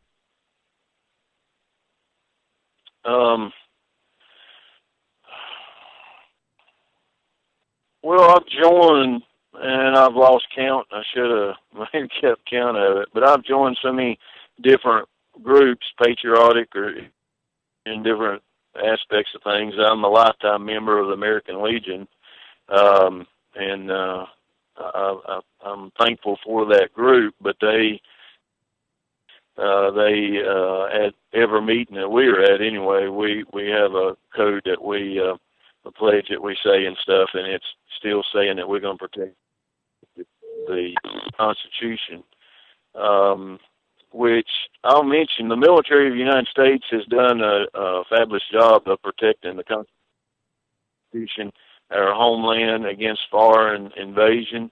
We've, I guess, maybe failed in a few times, but overall we've done an outstanding job. But we also swear, as Marines and military, that we also protect the Constitution against domestic enemies, and in that we have failed. And so I've looked into and joined, paid dues and stuff in many different groups. I won't go down the list and name them, but I've been disappointed in virtually every single one of them that the Constitution has not been protected. We have not followed our general orders from the Declaration of Independence, which I'd like to go into that a little bit later. Yes. Once again, but yeah. And so I've been disturbed about what's happening in our country, from preachers being arrested and put in prison for uncriminal things that you had to go against the Constitution even to do, to things in Oregon and Las Vegas and things that are totally unconstitutional for what they're doing. Stay right there. That's what's really involved. Gunny, we're going to take a short break here, and we'll be back right after this short message. So stay right there. Don't go away.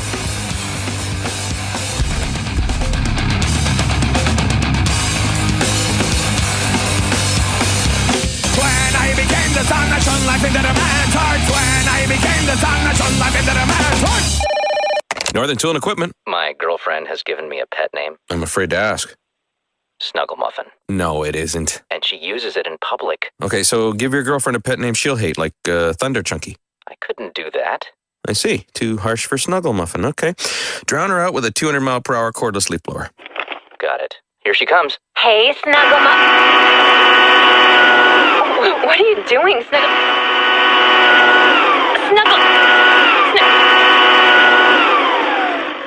I am so out of here. Wait. Come back, Thunder Chunky. There's no problem a little horsepower can't solve. Northern Tool and Equipment.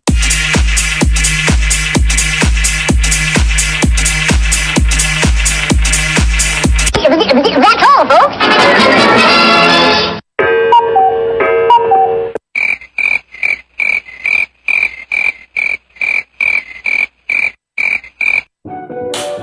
Despite adversity, the Pete Santilli Show is stronger than it's been since we launched our first episode in April 2011. If you're hearing this message, you're obviously connected via the powerful reach of our show. With over 22 years of internet marketing experience, we've got what it takes to help you develop a campaign that will successfully broadcast your business to millions of viewers and listeners worldwide. We've got big plans in the near future to expand our audience and educate the growing number of citizen journalists trying to make a difference in the world we live in. Pete's working towards syndicating the show with some of the biggest names in broadcasting, and we want to take you with us. If you're a small business owner and you'd like to advertise to our listeners across the country and around the world, please send us an email to advertise@thepetesantillishow.com today.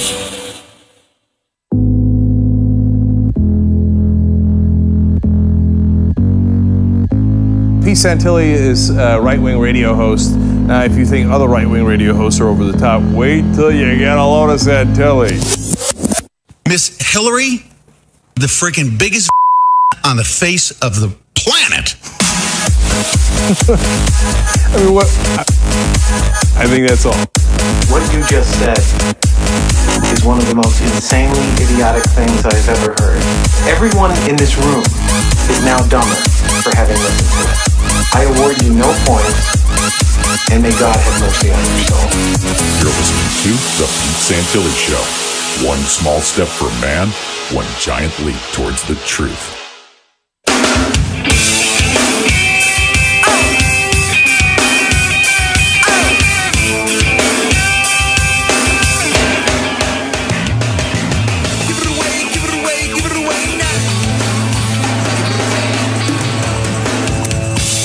Okay, Gunny, our next break is going to be at the 40-minute mark. So when you hear the music, I'll talk our way out of this. But let's pick up where we left off.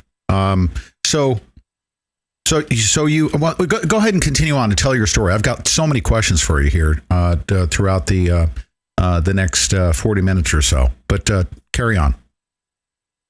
Well, hold on a second. You had me charging the bunker and then pulled me back here. What's that? No, we're going to get to it. Absolutely.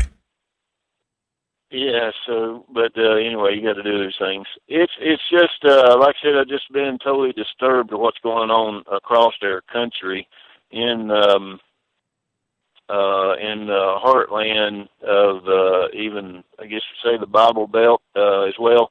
I was involved in Kentucky on two cases. One that is Amish man. His name is Samuel Gerard. They kind of nicknamed him Chickawee Man, but he was developed some products that was healthy and help cure, or shouldn't use that word, I guess, but helped aid people in conditions and stuff, but being nonviolent and everything else, and he'd got testimonies what his product had done, and so the FDA took up against him, going against the Constitution, going against the Declaration of Independence, and this fine man would not back down, and he tried to comply with what they said with changing the label, but he's now serving 6 years in prison just because they disagreed with his product and because he wasn't part of the establishment that supports the FDA.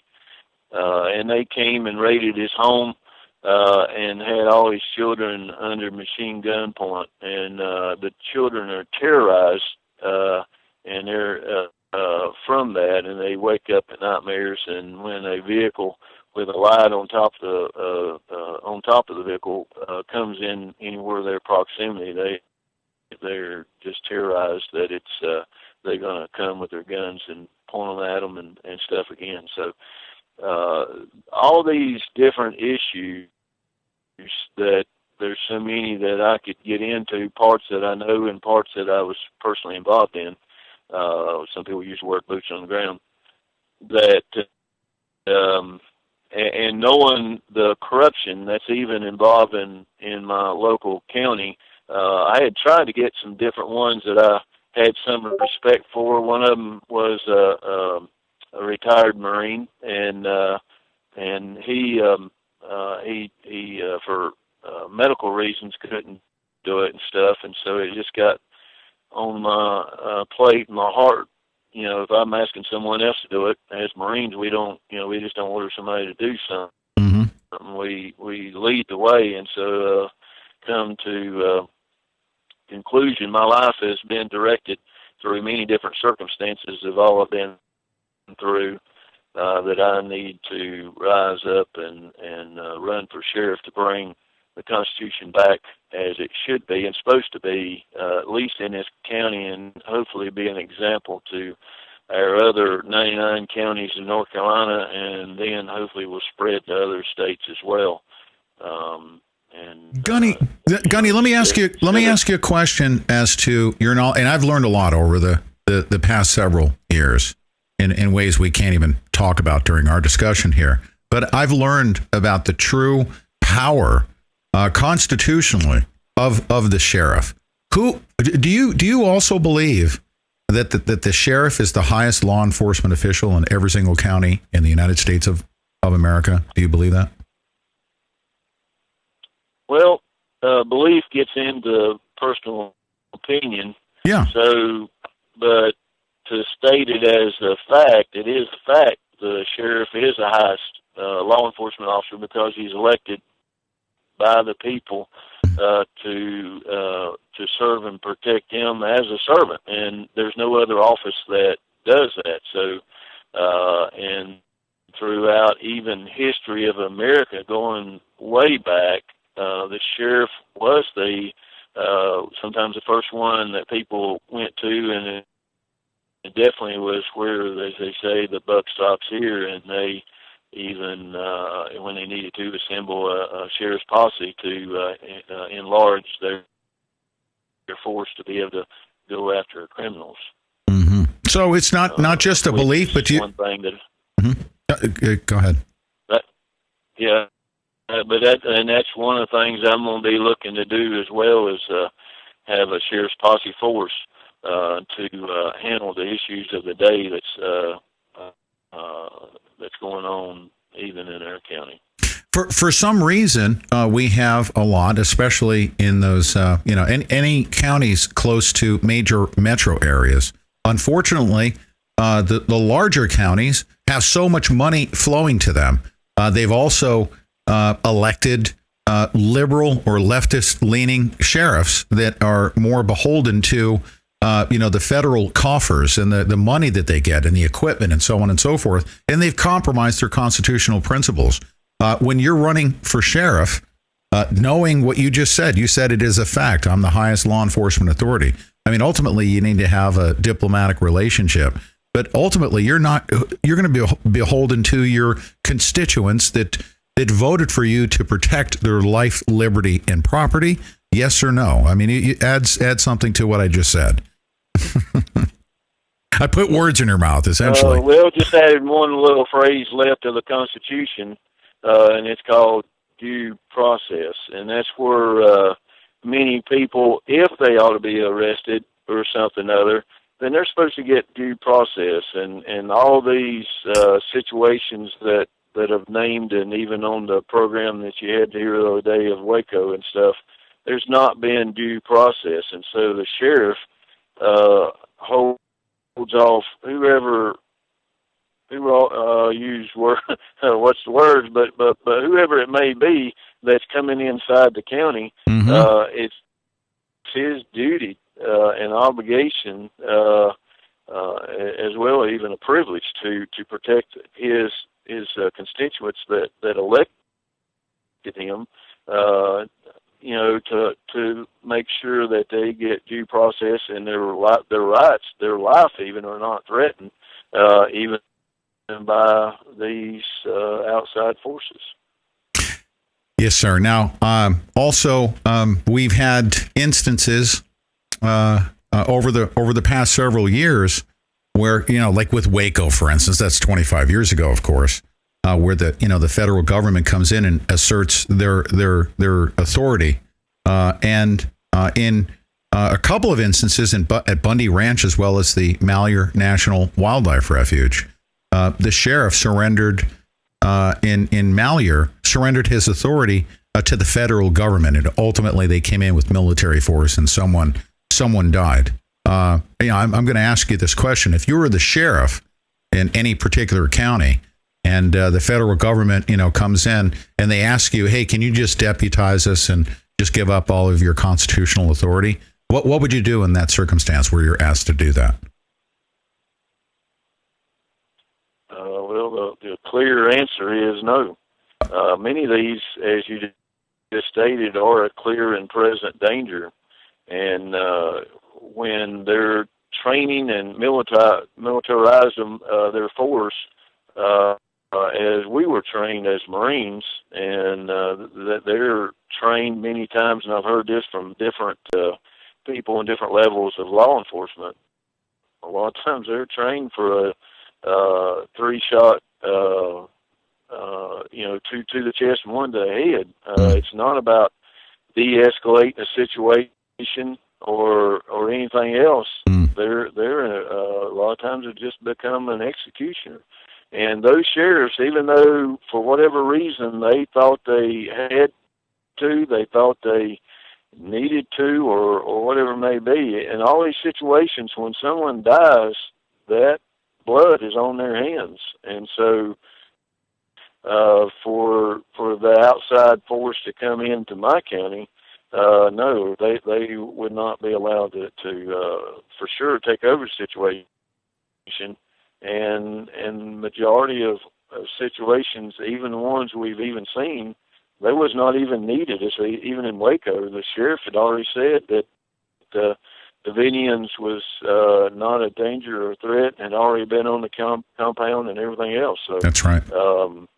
Yeah. So, and there again, that's what a local sheriff's policy. If you need more numbers, then that's where you're supposed to turn to, not federal government and all these other ones that come in with SWAT teams and willing to shoot women and push them down and seek dogs on them and all these things that we see going on. That's just criminal for what we've allowed to take place. Yes, and let's come to present day in Seattle.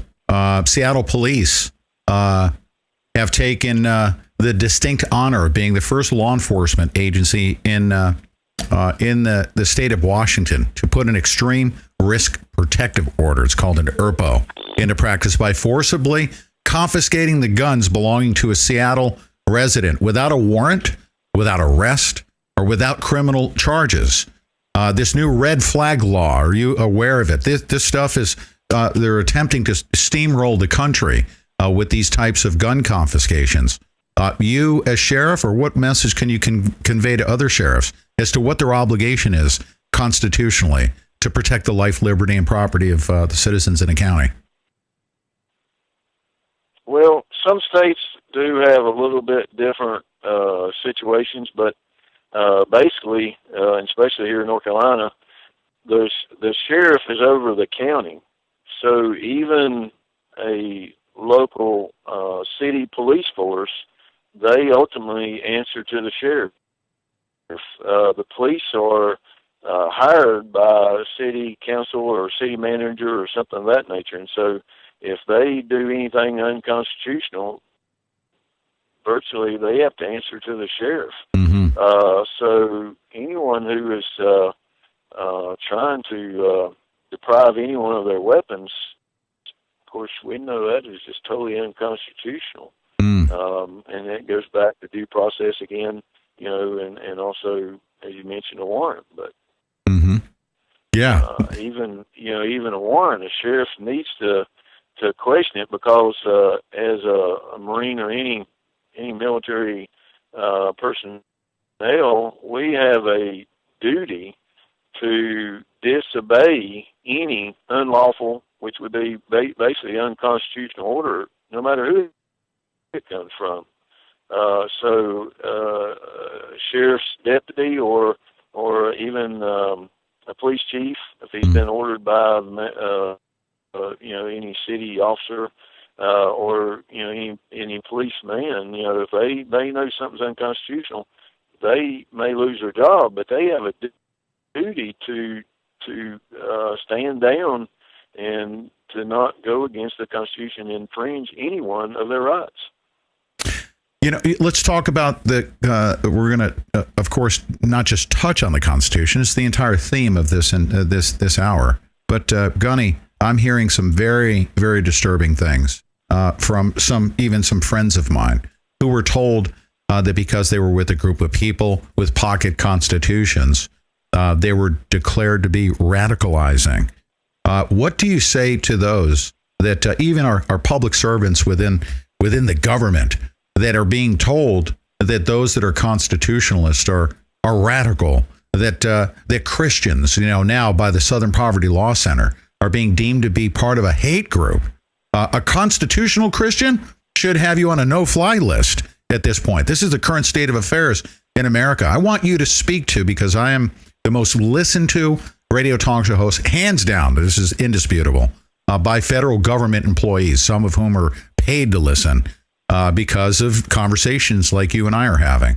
What do you have to say to those people that should declare us to be radicalized and part of a hate group as Christians? There's a phrase that those that that call people hate and stuff, they hate the truth, and we don't.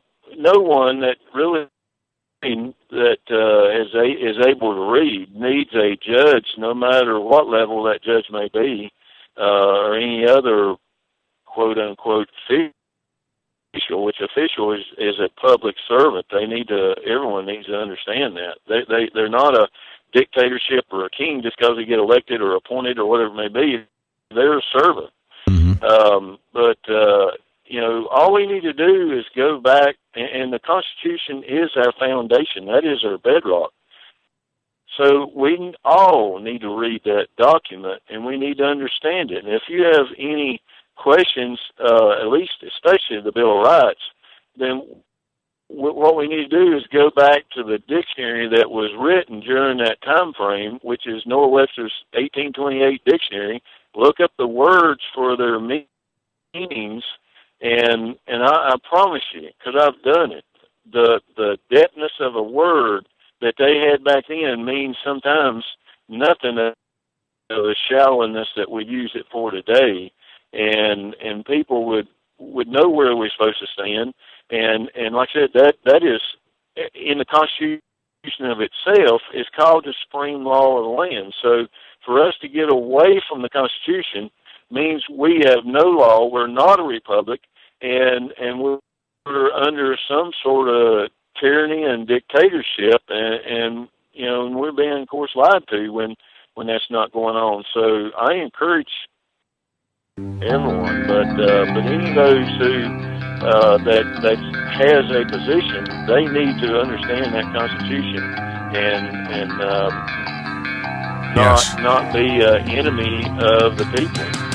Now, we come back after this next break. Let's talk about how your constitutional rights have been violated in Lincolnton. Yourself and you as a Christian are being persecuted in a very specific way. We'll talk about that right after this break, you guys. Don't go away.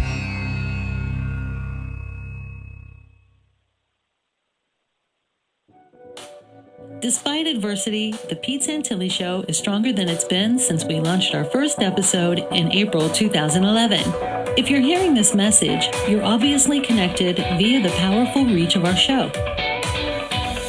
With over 22 years of internet marketing experience, we've got what it takes to help you develop a campaign that will successfully broadcast your business to millions of viewers and listeners worldwide.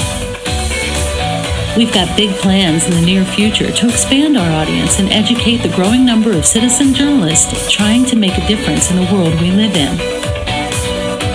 Pete's working towards syndicating the show with some of the biggest names in broadcasting, and we want to take you with us. If you're a small business owner and you'd like to advertise to our listeners across the country and around the world, please send us an email to advertise@thepetesantillyshow.com today. If you're like me, you're an announcer. That means you get paid way too much money for just a few seconds of coming up next. It's Blossom, followed by an all-new Caroline in the City. You stay out all night partying, wake up late with a vodka hangover, stumble out of bed, throw on some overpriced clothes, get in your little sports car and flip people off while you're driving. You get to where you're going 30 minutes to an hour late. Then you grab the script, do one take, and tell the twerpy little producer that if he wants better, he can hire James Earl Jones. Because you've been doing this since before he was even born. Then you speed out of the studio, schmooze a few ladies with, "Hello, ladies, you look lovely today." "Why, yes, I am an announcer." And it's all because a couple of friends once said to you, "Hey, you've got a great voice. You should be on the radio or announcing TV commercials or something." So you think you're God and you know you've got his voice, so what the hell? Brought to you by the National Broadcasters Association. Due to the recent revelations that in order to fight terrorism, the NSA has been using a secret court order to spy on every single Verizon and AT&T customer, we're launching Operation Everyone Talk Like a Terrorist all the time. If we all openly discuss terrorist plots in each of our phone conversations, then eavesdropping on those phone conversations becomes pointless. For example, instead of saying, I love you, you could describe a terror attack. The larger the scale, the more you love the person. Hi, Mom. I just got out of school. Can you pick me up? I'll be there in 15 minutes. I'm gonna use a truck bomb to blow up the Brooklyn Bridge. I'm mailing anthrax to Piers Morgan. Or nonsense about God's will being great could mean affirmative. Hey man, they have a 7:30 show, and do you think you can make it in time? God is merciful and his love is unchanging. Did you already get me a ticket? Anti-racist is really just code for anti-white. Did you want me to? Those that don't live by God's law deserve death. Alright, I'm going to set off a pipe bomb at Disneyland. Flying a Cessna into the Sears Tower. And those are just a few examples. I'm going to set off a nuke at the MTV Movie Awards.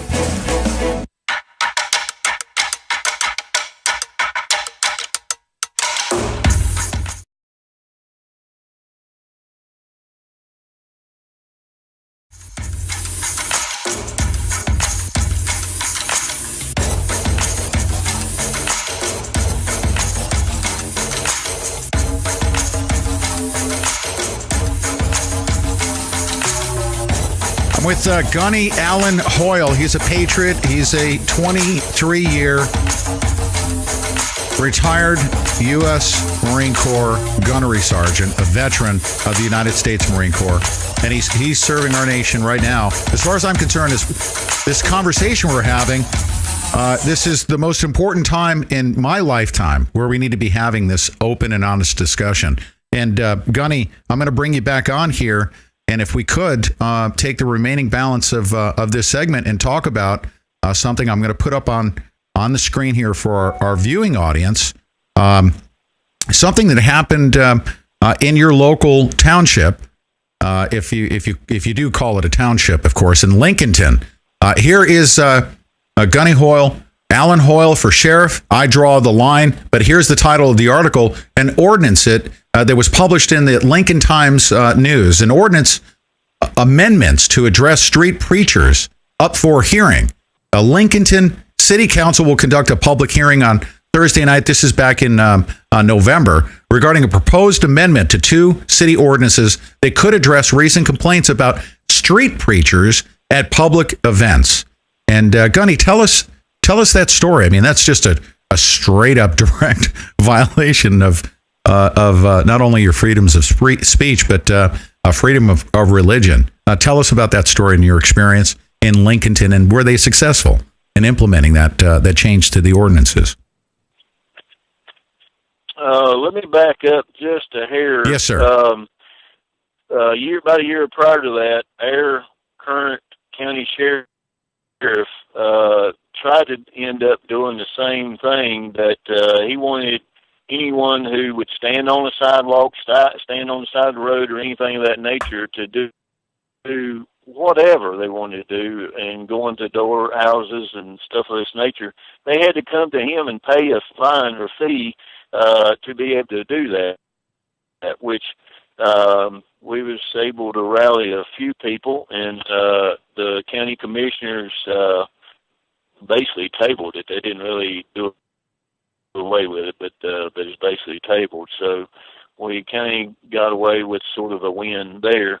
Then the city council actually came up within, I think it was their next meeting, and they attempted to do the same thing, which again we was able to get that stopped. But this time, which started probably back in September, October, and then November, was when this other they was coming around in a different direction to bring this up again. So the actual meeting for city council meeting for this this agenda for this to come up turned out to be, and I'm a man who I do not believe in coincidences. I believe in divine appointments, or things that really come about for a specific reason. So the city council meeting turns out that their meeting was on 7 December, which was 2017. So just to inform anyone who's slipping just a little bit and don't understand, remember what 7 December stood for. Back in 1941, we had a president during this time of frame said a date that will live in infamy, which we were, his words, we were viciously attacked at Pearl Harbor, and many men and women died to defend our country against aggression from another nation.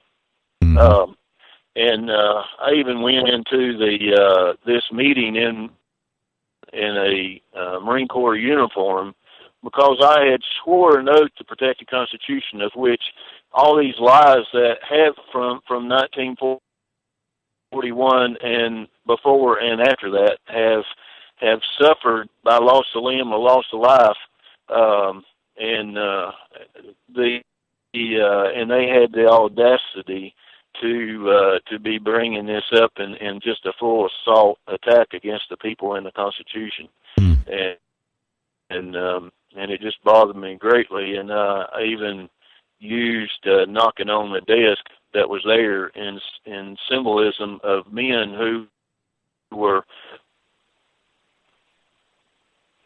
pounding with their fist against the bottom of the hull of a ship as their last breath was being taken before they run out of oxygen and died. So it is terrible, disturbing to me that those who take this gift that we have so lightly to tread on it and to discard it, and then to try to put us in chains or behind bars at their little whim. So at this meeting on 7 November, they did bring up against the people that was there to oppose it, which we had some that of course did come in favor of it, but and even the police chief spoke in favor of this ordinance,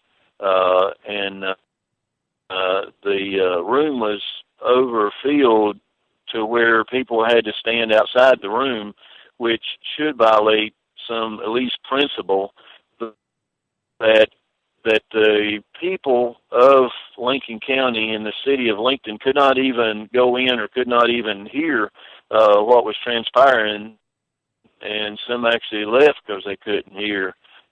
Is just, again, disturbing to me that they didn't postpone it and move it to another location that all the citizens of people that they answer to could be a part of. So it went on from there, but they passed what was called a noise ordinance and prohibited any person or group or persons willfully making any loud noise and disturbing sound that, because of its volume, duration, and character, annoyed, disturbed, injured, or endangered the comfort, health, peace, or safety of reasonable patrons of ordinary sensibilities in the neighborhood or central business district. And if you violated this, it was a Class 2 misdemeanor unless it is alleged that the conduct was intentional or was carried out in a way that constituted willful or wanton disregard for the safety of the participants or attendees of the event, in which case it would construe a Class 1 misdemeanor. So I want to ask you, how can you, well, for a crime to anyone, a criminal charge, they're supposed to be an injured person. So how are you injured just because you were annoyed, just by telling anything? No matter whether it's preaching from the Holy Bible or talking about the Constitution, or our flags or monuments. I mean, you could just go on and on, that you say, I'm annoyed, simply annoyed for that to take place. And if you do that, then you can be arrested on a Class 2, and if you're doing it on purpose, then you're doing it as a Class 1. You'll be fined or have the penalty of a Class 1 misdemeanor. So now you're a criminal by this act. Gunny, you know what I love about your description of yourself as a biblical, constitutional sheriff for service and protection of people. I mean, ultimately, what we're describing here as to how they're framing these ordinances. Sir, you and I were born with certain unalienable rights. You can't give them up. They can't be taken away. Is that the core foundation of who you are and what you represent? Not just in your candidacy. Your candidacy is way down the list of priorities here. I think who you are is biblical and constitutional, and that has tremendous meaning, doesn't it? It does. I mean, that's our whole foundings of our country, is the Bible. The scripture says, thou shalt not kill or murder. So, I mean, that answers our issues and the problems of the day right there. Our Constitution, if you go back to 1828, if you don't understand, again, some of the parts of the Constitution, go back and read and study the Declaration of Independence, and it will give you a clear understanding of some of the things that you may not understand in the Constitution.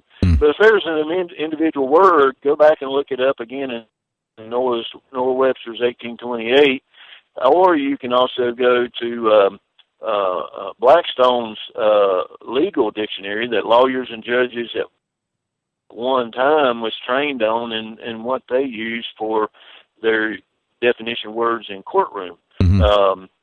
Which those seem to be, they're pushing all that side to what they want to call, some people use the word common law, that judges just make up their own guidelines and what they want to do and just carry it out in that manner and not answer to the people, not answer to the legislative laws or to especially the Constitution, which of it declares itself to be the supreme law of land. Yeah, I love. And I'll take you back to.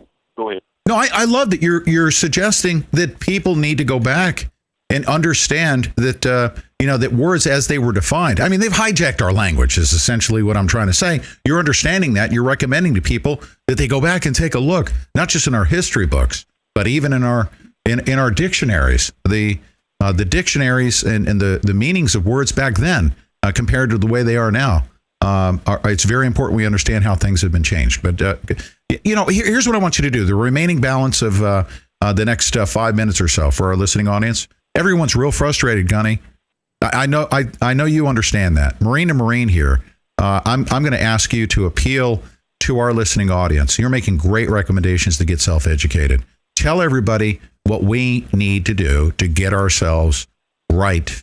And of course, I know you're going to say we need to get right with God, but as a country, as a community, as a family of Americans. We have many people, and I go to these, and we're organizing one ourselves. But take you back in your days in the Marine Corps and anyone else, especially Army. We borrow a lot of terms and stuff from the Army in the Marine Corps, and of course a lot from the Navy. But we had a thing that we called a rally point. And so in fighting on the front lines, if you got where you had to pull back, not retreat, but you had to pull back, then there was already a pre-established what we called a rally point for everyone to regroup, get more orders, or decide which way, team back up and things of that nature. We have rallies today that I'm going to call as a rally point. But what sadly I've seen is we're involving a tremendous amount of time and money and wearing down people that in the Constitution we're talking about the freedom to assemble, to express our grievances. But the rallies happen a lot of times on the weekend and stuff where our elected servants do not even pay any attention to us. But people leave that rally and go home and think they've done their country a service or their community or whatever it be. And nothing was said or done of what they needed to pick up and do. Mm-hmm. So, anybody that does a rally, I'm going to ask you to do one thing. We do need to educate and let people know. And like I said, we've got to read the Declaration of Independence. We've got to read the Constitution. But then people need to have steps of action to take. And beyond just learning, we cannot defend our country as a military if all we do is learn and we never apply.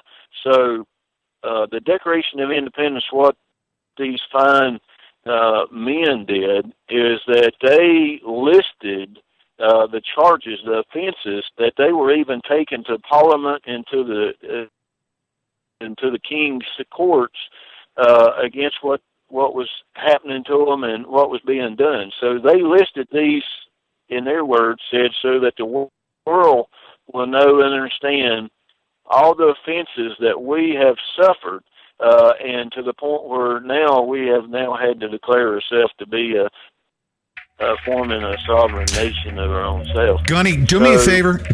We're not gonna end this conversation right here. Okay, I want you to stay with me for one more segment if you can. Can you come back after the top of the hour news break? I don't want to end right there.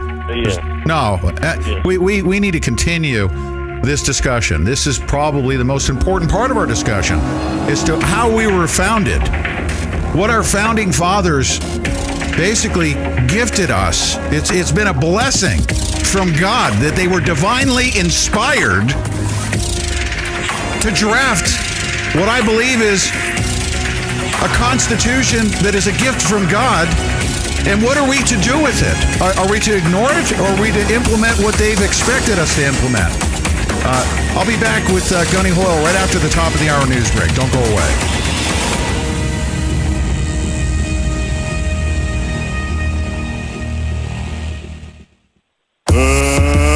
Let's get ready to rumble! Coming right up after the news break, Pete will be taking your calls. During the live broadcast, dial 563-999-1449. That's 563-999-1449. Is giving sanctuary to illegal immigrants illegal?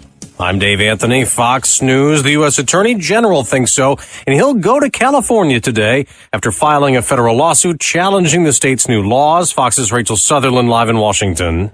Dave, Attorney General Jeff Sessions expected to outline the government's case against California. The Justice Department claims sanctuary policies make it impossible for federal immigration officials to do their jobs. Former Sacramento County Sheriff John McGinnis says the conflict is tough on law enforcement officers and it's also employers and landlords who are getting conflicting messages from the state and the federal government. The move comes after Oakland Mayor Libby Schaaf warned illegal immigrants about a pending ICE raid. Critics say she obstructed justice, but Schaaf says she broke no laws. Dave. Rachel, California's governor calls the lawsuit a stunt.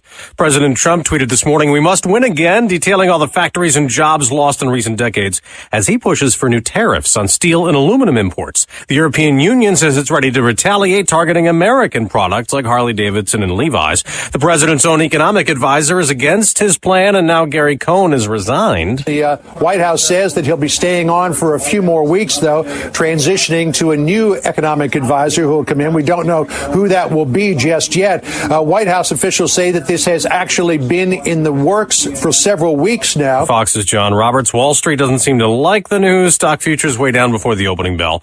A murder in Missouri. The victim, A police officer shot as cops responded to a domestic disturbance. They ended up going inside the residence in an attempt to apprehend the suspect. Highway Patrol Sergeant Bill Lowe says 2 other officers were wounded. Early this morning, a SWAT team found the gunman dead in the home.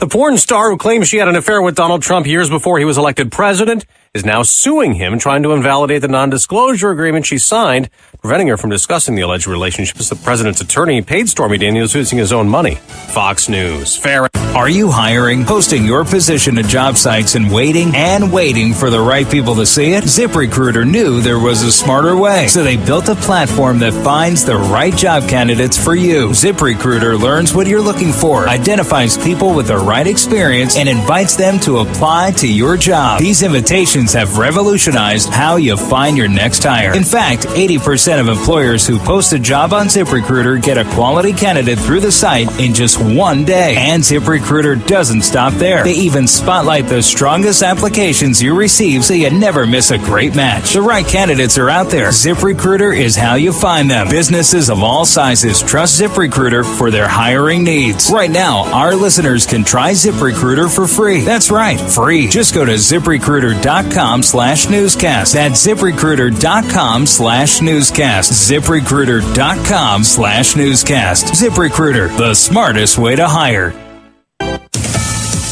3 weeks after the massacre at Stoneman Douglas High in Parkland, Florida, U.S. Education Secretary Betsy DeVos will visit the school this morning and perhaps hear a lot from surviving students about improving school safety and stricter gun laws. Some are helping organize a march in Washington and other cities later this month. Florida lawmakers are considering a bill that would raise the minimum age to buy a rifle to 21, put in a 3-day waiting period, and allow some teachers to carry guns if a district okays that. One county is not interested. 16-year-old India Webb wrapped up her 5-minute plea to keep Hillsborough County school employees unarmed, with tears streaming down the Strawberry Crest High School students' cheeks. Arming them is not the answer. India's comments led into a discussion among members who all shared her opinion. This motion carries unanimously. This board supports not to arm our teachers. Board members voted to let Governor Scott know how they feel. That's Aaron Mesmer with Tampa's Fox 13 TV. In Texas, 2 men are facing charges for what they did at the church where a gunman went on a killing spree during a Sunday service last year. Police in Sutherland Springs, Texas, have a pair of men in jail for showing up at services for the congregation of First Baptist Church, only to shout that the mass shooter attack in November that left more than 24 worshipers dead, including the pastor's daughter, was a put-on staged by the U.S. government. 54-year-old Robert Ussery and 56-year-old Jody Mann even told Pastor Frank Pomeroy his slain daughter never existed. The pair are now facing terrorism charges themselves. Eben Brown, Fox News. The Northeast is getting buried today by a big storm that's forecast to dump a foot or more of snow. Pennsylvania to New England. Some of these areas, people still don't have power from the storm that hit on Friday. Some nearly 2,000 flights are canceled today. I'm Dave Anthony, Fox News Radio. Live from Cincinnati, Ohio, it's the Pete Santilli Show.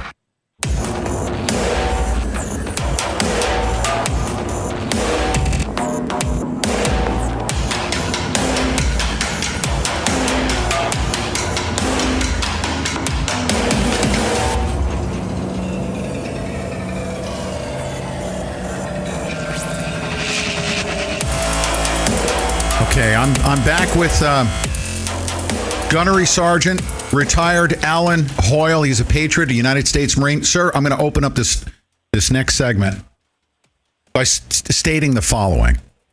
And I have a copy of a pocket constitution that some people, I believe a minority in our nation, a very small minority, have so demonized us that believe in what this document represents, these pocket constitutions. The Constitution, sir, does it not include the Declaration of Independence? It's not just a bunch of amendments. It includes the Declaration of Independence, but most importantly, those that claim on the left side of the spectrum to be advocates for the Bill of Rights. The Bill of Rights is contained in this document right here. And those Bill of Rights protect what we were born with, our God-given rights.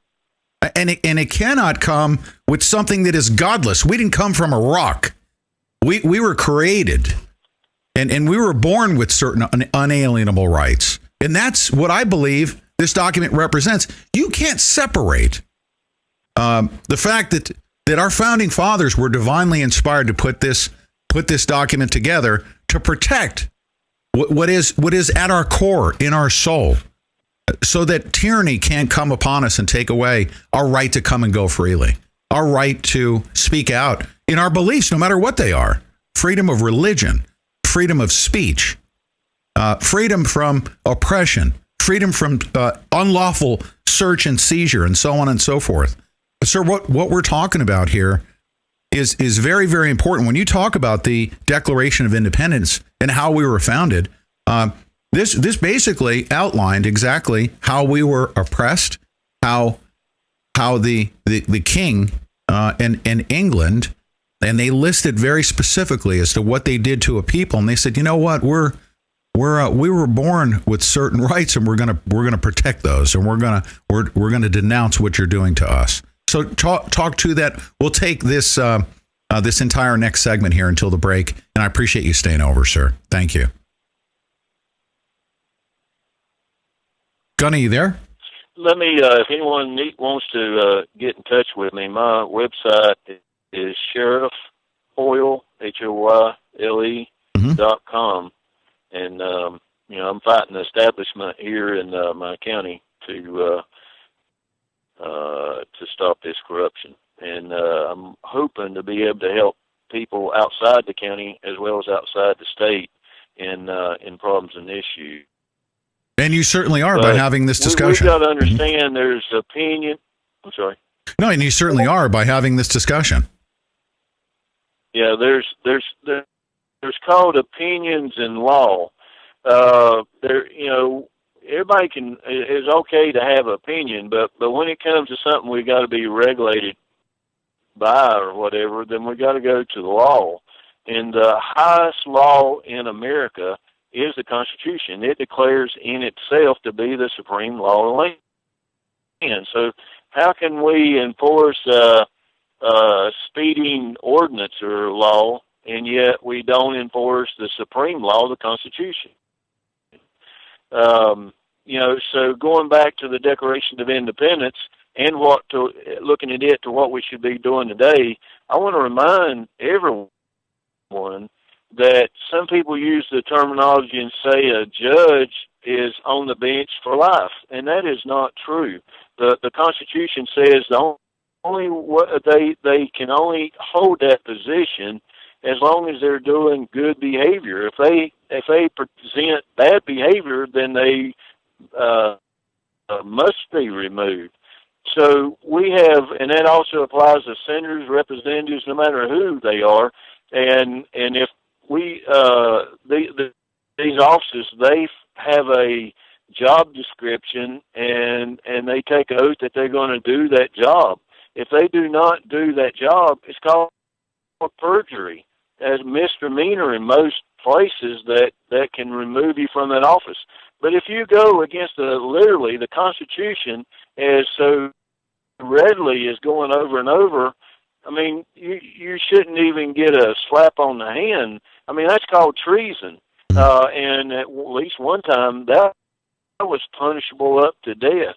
So no matter who these people are, even the President of the United States, they're should be held accountable to this Constitution and even the Declaration of Independence, and removed from office, not at election time, but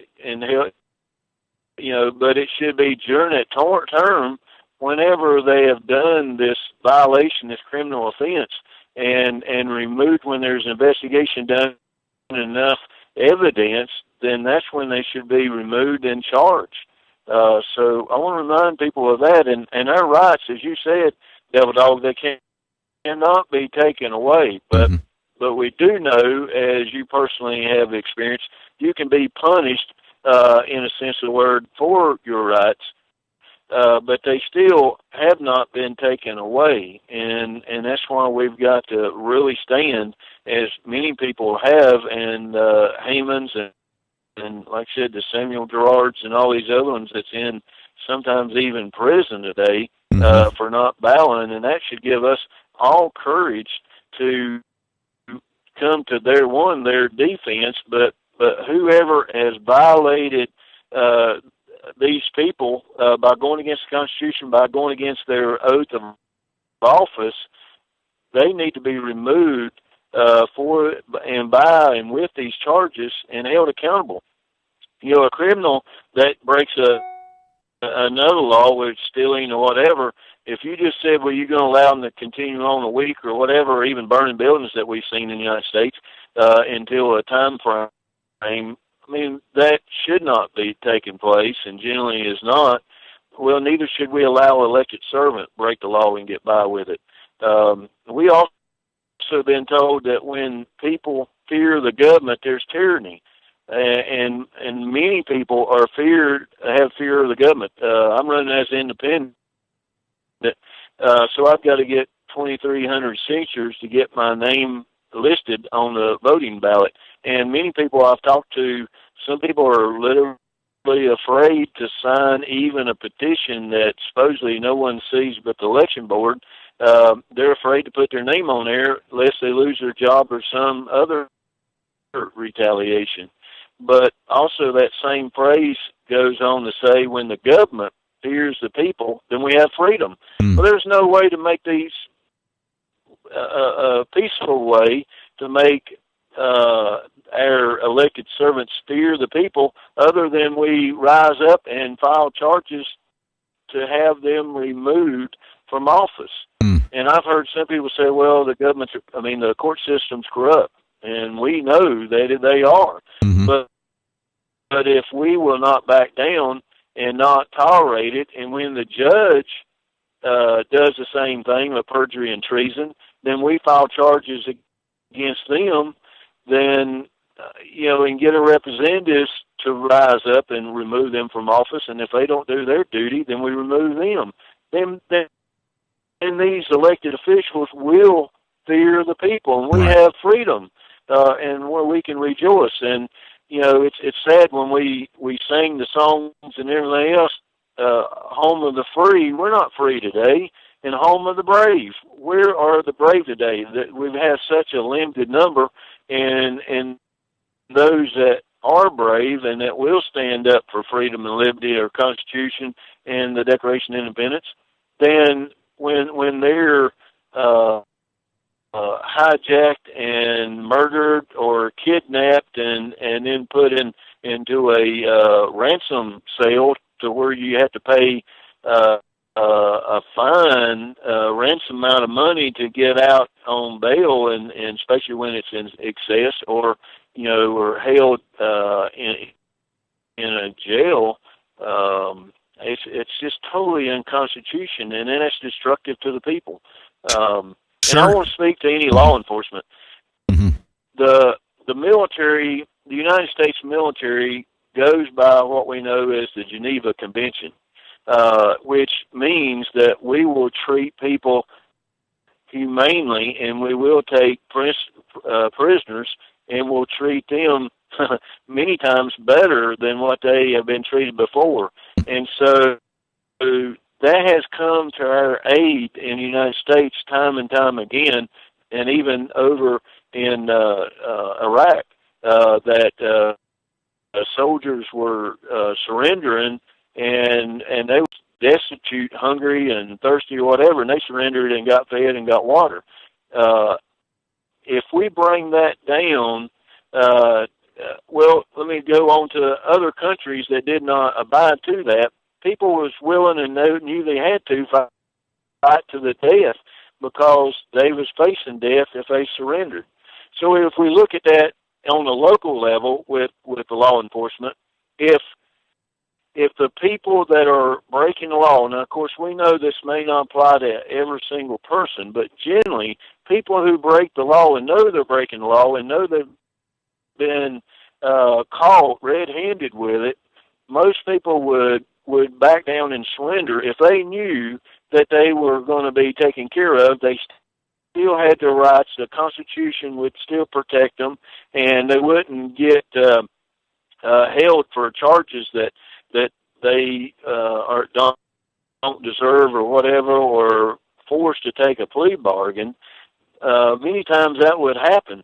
But when they cannot get the Constitution to protect them, many times that's what's going on. And even in our school system, many of these people who are taking place, and it goes very more deep than this, but they are children who sometimes are bringing a knife to school or a gun to school or whatever. Sometimes, yes, because they've been bullied, but they can find no protection from the teachers or the principal or whoever it may be.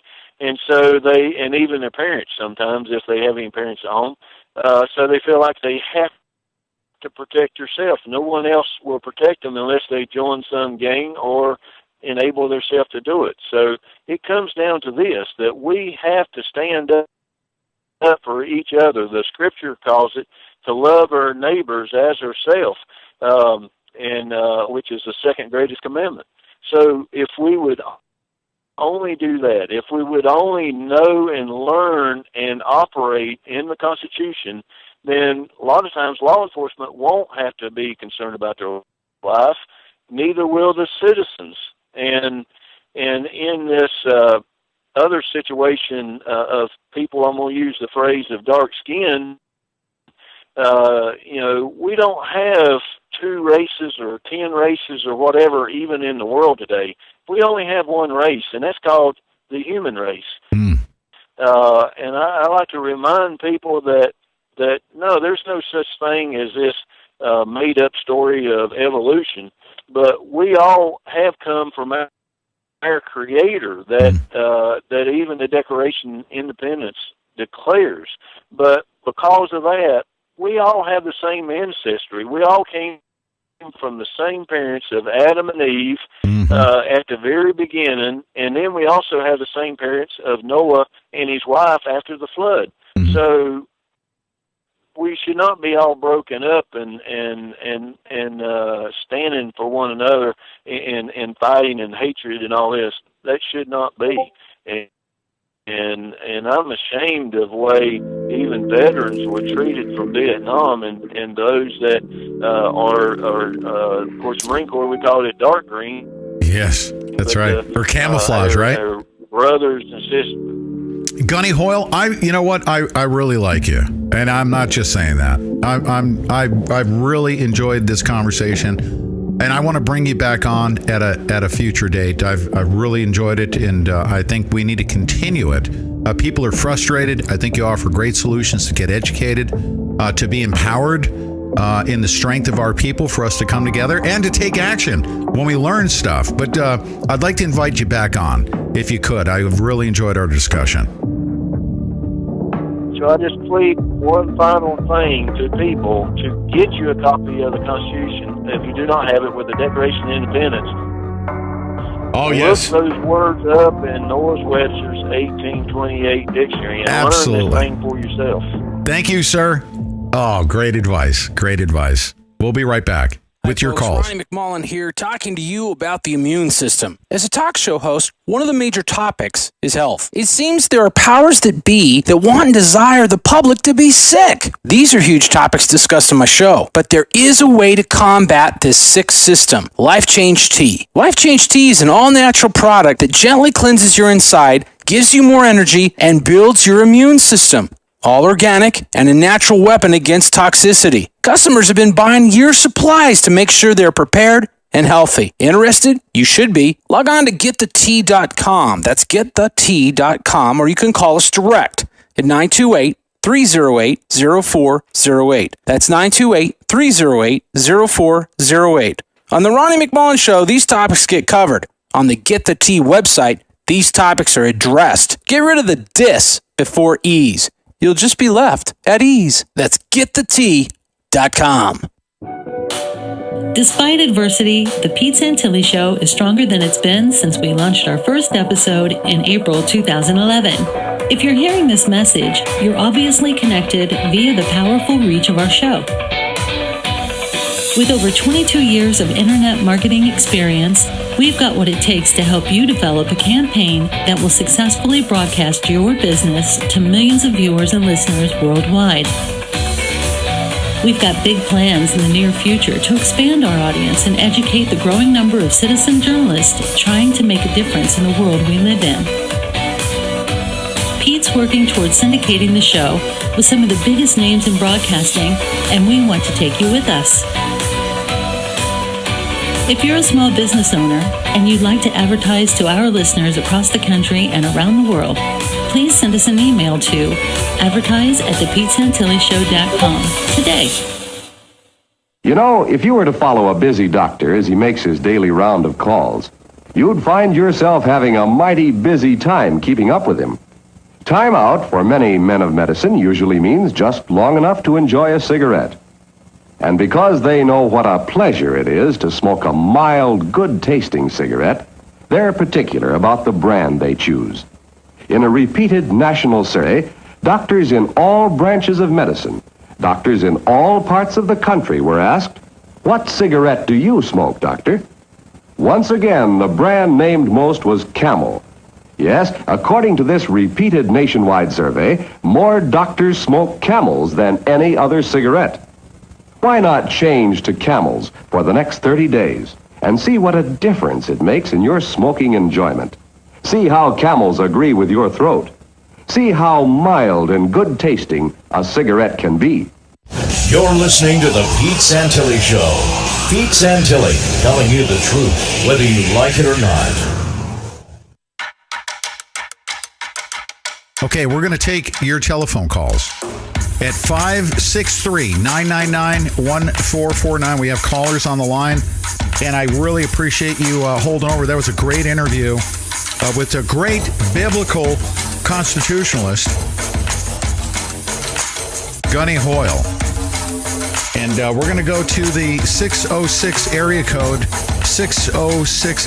who's been waiting on the line for a little bit. And if anyone else wants to call in, get in the queue. What's your first name and where are you calling from? 606 area code. What's your first name? Where are you calling from? Hi, I'm Rebecca, and I'm calling. Hi, Rebecca. What's going on? Oh, I just wanted to kind of get on the show and find out what's going on, and I was very impressed with the interview, and so I don't really have any questions or anything, but I just wanted to listen in today. So. Oh, that's great. I'll leave you on the listen line, Rebecca. You're welcome to do that. We'll make a note of your name when I see you come up if you're listening. Every once in a while, I may say hello, of course, but thank you for listening in. And do you have a pocket constitution?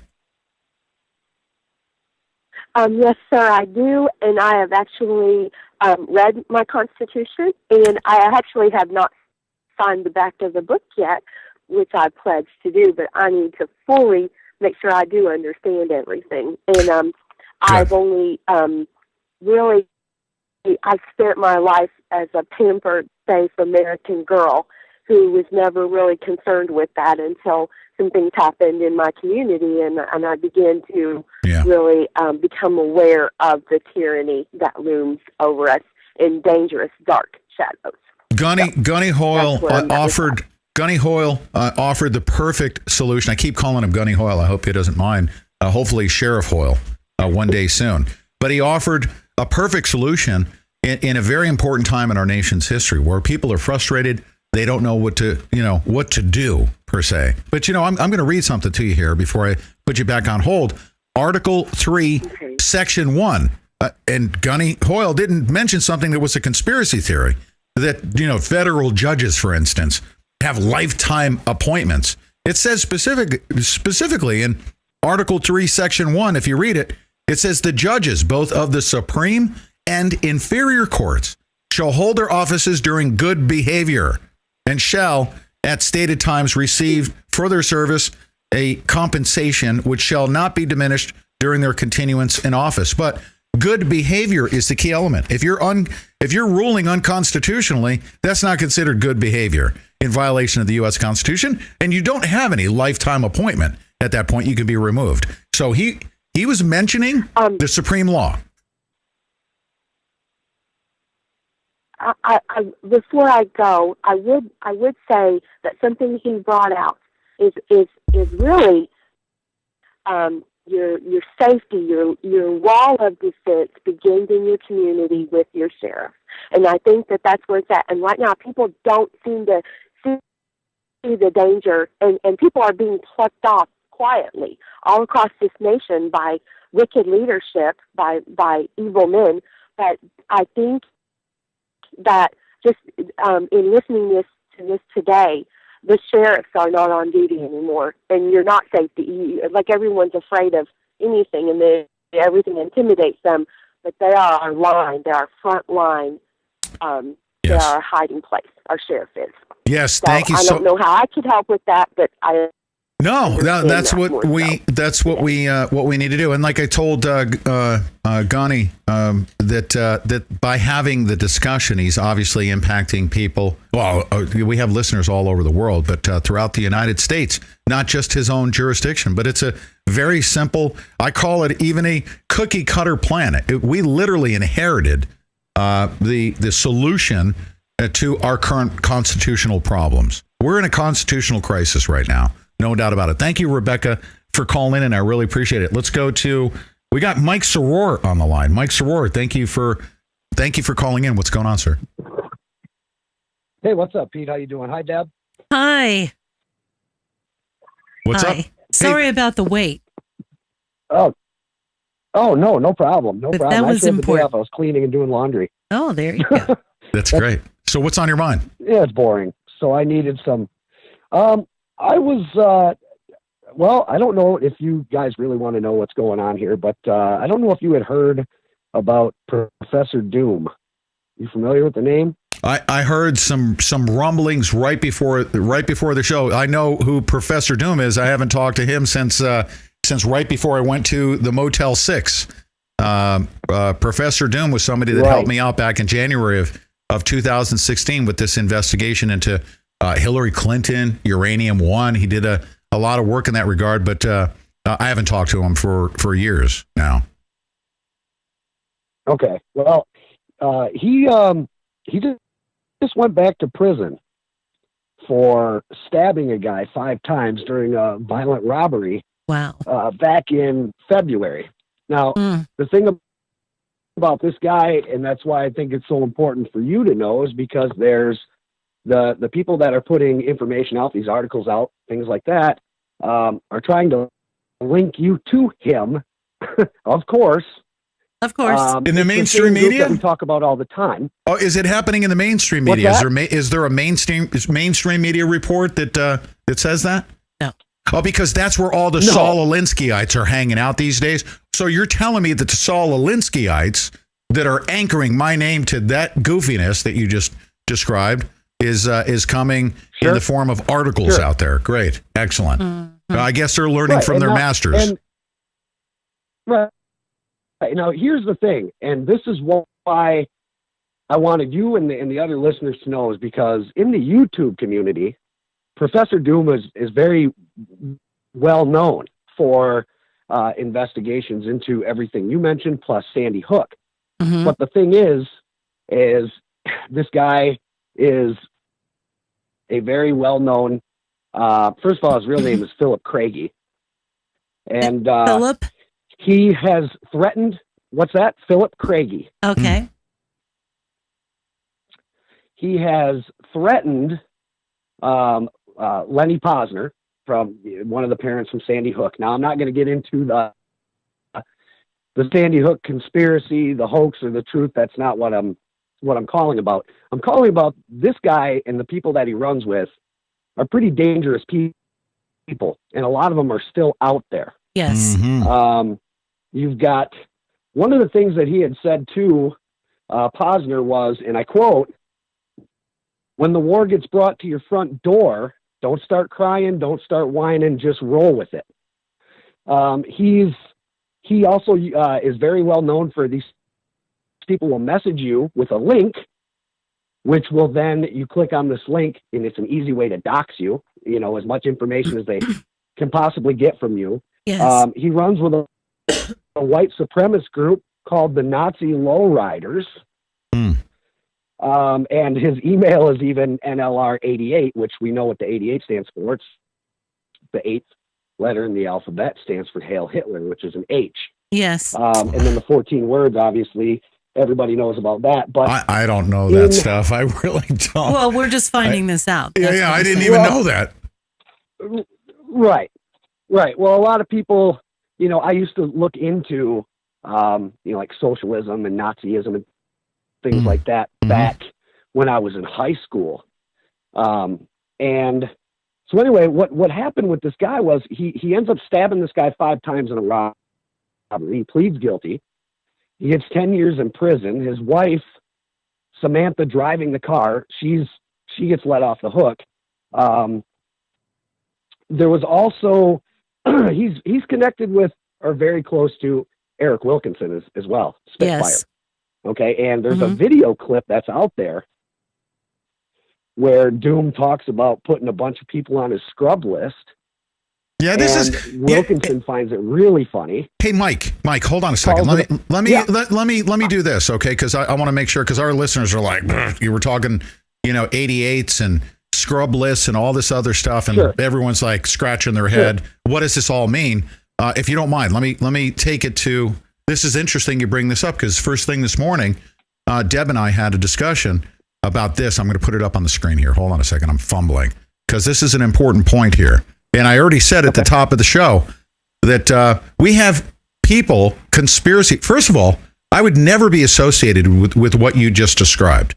This guy did some good research for me. I was giving him information that led us down the path of discovering that Hillary Clinton was connected to people from Uranium One, which was connected to Southeastern Oregon, and they had paid $140. We worked through that. I was providing him information. Right, he's a great researcher. He's a great researcher. Yeah, well respected. I got to tell you, in the YouTube community, I don't think anybody even questioned what his real name is or where he lives or any of it, which is a huge problem. I didn't know his real name. Yep. We all need to get over that and get over it fast.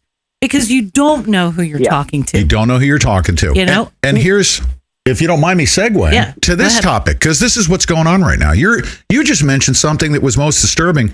On top of the 88s and all the other weird stuff that was going on, 2 conspiracy theorists were arrested after harassing a Texas pastor of a church shooting, police say. And this is how the article goes. As you guys remember that shooting in Texas, 2 conspiracy theorists were arrested Monday after harassing a Texas pastor at a church where more than 24 worshipers were killed. Pastor Frank Pomeroy, a First Baptist church in Sutherland Springs, told the San Antonio Express News that Robert Usury, 54, and Jody Mann, 56, showed up and claimed the massacre was a hoax conducted by the Department of Homeland Security. Pomeroy, whose 14-year-old daughter was killed in the November attack, said Usury yelled at him and told me he was going to hang me from a tree. The pastor said the pair have repeatedly harassed churchgoers. He said, your daughter never even existed. Show me her birth certificate. These are the death faker, death fake conspiracy theorist. I just told him there was enough evidence already visible, so if he chooses not to see that, how would I know he would believe anything else? Usury was charged with making a terroristic threat, and Mann was charged with obstructing a deputy. Usury and Mann make videos, and we know where those videos are posted, on YouTube, accusing the U.S. government of staging mass murders, according to The Hill. The pair have reportedly denied several mass shootings, including the February 14th Florida high school shooting that left 17 people dead. Listen to me right now. And Mike, I'm not directing this at you. I think you do a pretty responsible job to the best of your ability. It does. To the best of your ability, of course, but we've learned our way through this, not by associating, okay, but, so we meet somebody online. I don't talk to anybody from here on out, especially after what happened in the past. I don't converse with anybody if I don't know you personally. I'm not going to get a message in a chat room and then start dialing telephone numbers and I'm not going down that rabbit hole anymore. And I'm also going to say this, that people on the internet right now that have taken all of this information and you're sharing inaccuracies and you're doing so irresponsibly that literally we have an entire population of YouTubers right now that are mentally ill Okay. I mean, and I'm not qualified to issue a medical diagnosis, but I'll say this. You're sick in the head if you go run to a pastor without factual proof and claim that the Department of Homeland Security was responsible for that fake scenario, and to do so with a man who his daughter died. You're sick in the freaking head, and you need to seek mental health counseling for doing that. And then this guy just so happens to be a criminal. He told me. Headline news. Huh? Headline it news. is. Okay. All right. She just posted something up for me. Stay with me, Mike Soror, if you don't mind. Yeah, you know, because I want to. Okay. It's one of the landmines that we're always dodging on the internet. We have gotten to know many people just on the internet without meeting them who have turned in to being some of the craziest people that we've ever met in our life. Oh, yeah. They lose their minds. Yeah. And this is really bad because, okay, so we're playing the video here in the background that Mike did. Took right? Philip Prindle, also known as Philip Craigie, into custody. He was identified as the suspect in a September 25th stabbing. So these are the anonymous people that we're talking about. And I had never met this guy. I'm not going to judge him based on his appearance. He lives in a trailer and he stabs people. And these are the people that we're associating with to develop. Now, Mike, I'm going to say this. You just never know. No, you just never know. You never know. We have to be more careful. It gets worse, though. It's not just recent. This guy held an elderly man at shotgun point that he was arrested for in the past. When the elderly man had no money, they kidnapped him and locked him in a shed. There he is right there. For that, too. And the people that are running with him that are still out there, because a lot of the experiences that I'm going through, I've shared it with them. Yes. You've been targeted by this my bunch. Children are getting messages. Yes. Yeah, these people are messaging my children now to find out who their dad is, where does their dad work, things like that. The police have been here twice to ask me if I'm part of any kind of a danger to my neighborhood here. And the neighbors are all out there with me going, this kid works 60 hours a week. He's not a threat. It's this kind of stuff. And then I've got people that are sending me screenshots of people that are asking, do you know where Mike Soror lives? I'm going to go pay him a visit. Mike, stay right there. Stay right there over the break, okay? Yeah. We're going to take a brief break here and come back and continue the discussion. And if anybody wants to call in for the remaining balance of the show at 563-999-1449. And if you're an anonymous person on the internet, you're either an internet troll or you look like this guy or this other goofball over here on the screen. These are a bunch of sick, depraved, I mean, seriously, people are dying in these shootings. The old days of false flag attacks and crisis actors, those days are done. There's real things happening out there, and you're sick to not believe that. We'll be right back.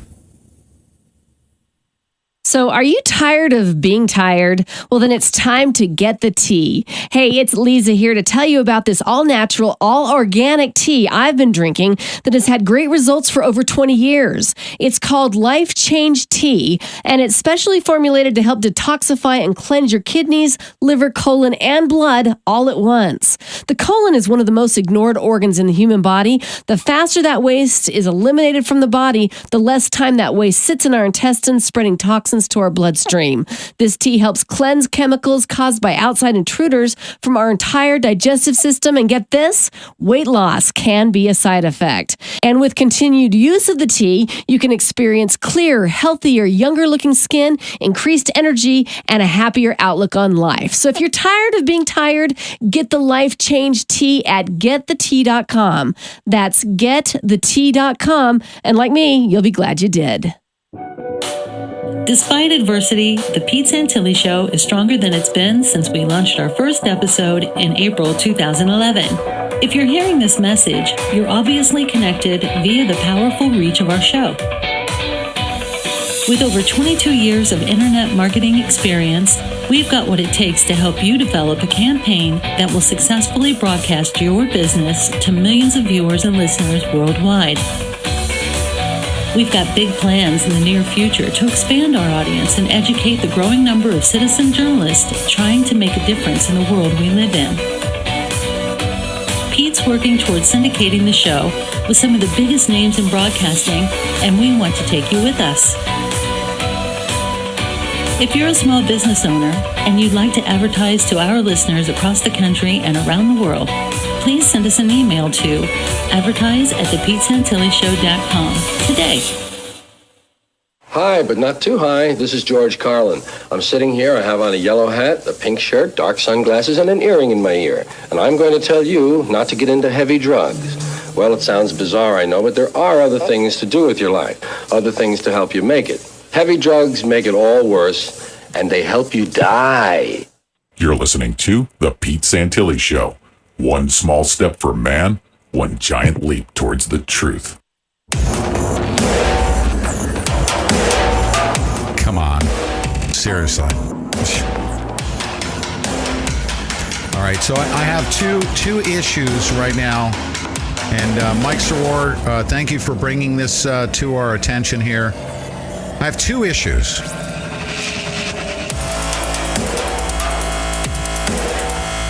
Number one, if you're on the internet, okay, and you're investigating and you're just regurgitating somebody else's investigation, in a lot of cases you're being fed disinformation. Number one. One thing I liked about this so-called Professor Doom is I'm out in the middle of Burns, Oregon, out in the middle of nowhere. We barely had internet connection. He had internet access. I was feeding him information. He was doing good research. And he was literally just sitting at the computer with internet access, providing us with information that helped us develop the facts that people connected to Uranium One contributed to the Clinton Foundation. Okay. Now, do you think that I'll say, I'll take it from that to Professor Doom's, or the people that hang out in those circles on YouTube and say that nobody died at Sandy Hook? Because guess what? We actually picked up the phone and called people and spoke with them. Unlike people on YouTube, like they didn't call me. Here's the second problem I have. Nobody called me and said, what was your relationship with this guy? I would have said, I never knew his name other than Danny. I did know his name was Danny. And I talked to him on Skype. Yeah. And I had an arm's length relationship with the guy. Every once in a while I called him. He did some halfway decent stuff. We extracted what facts we needed to make up our own mind. But he's a freaking YouTuber. Sure. Now we know that he's he's innocent until proven guilty, of course. But he stabbed somebody. He pled guilty. Oh, he pled guilty to it. Okay. Yep. So I don't associate with the bull crap that he's putting out there. I don't associate with people that are so sick in the head that you're going to go run to a pastor and threaten him because you believe based on something somebody said on YouTube. Dude, they're either substance abusers or they need to seek mental health counseling. No wonder why YouTube's trying to shut people down. Or both. So do we know what he was? Do we know what he was trying to rob this person of? I mean, or was it just an internet squabble? All I got from the article was that him and another guy had that he was with led this man by this apartment building where Craigie ambushed him, stabbed him 5 times, and then just walked on back into the apartment building, and then went and hid out at some trailer park with I don't know where or with who, trying to find this kind of stuff out. And the reason I'm trying, and it's like, Pete, the reason I bring this to your attention is because I've never met you in person. I've never met Deb in person, but I know well enough to know that you don't associate with white supremacists, that you don't promote violence in any way. No. And these are the things right here that it's a big puzzle that just keeps getting more pieces added by the same group. And this same group is just, obsessed. as far as the Sandy Hook thing goes, this guy's got a crew, that he runs with that you can find in the article, and if you can't, I'll be happy to send it to you. You got one of them that's sitting in prison for murder in Georgia. You got another one who threatened a biological attack and is sitting in a prison in Nevada. And then you got two other guys. One was busted for harassment. He was released. And then this guy in the UK was busted for child porn and is about to be released in the UK. You know who you're describing? These are the people that... You know who you're describing? Perfect. Who's that? Perfect candidates to work for the FBI. And they call me They call me weird things like that, but they're actually perfect candidates. Those are the people that are so compromised. As a matter of fact, this guy, this is disgusting. Actually, him being connected to all of this crap. But these people that you're describing here are exactly the ones that the FBI uses to go do all their dirty work. And we know this based on experience. Yeah. That's not a conspiracy theory. Right. So in the first year that Pete was... And that's a big reason why... Sorry, Deb, go ahead. Well, the first year that Pete was arrested, I got a message, and as did you, Mike, that this Professor Doom was working with people that were going to do this big expose on Pete. I contacted him and asked him about it, and he said that, while he was friends with those people, he hadn't dedicated all that much time to it, and that, so. Well, who cares? Yeah, that's. Well, here's the thing.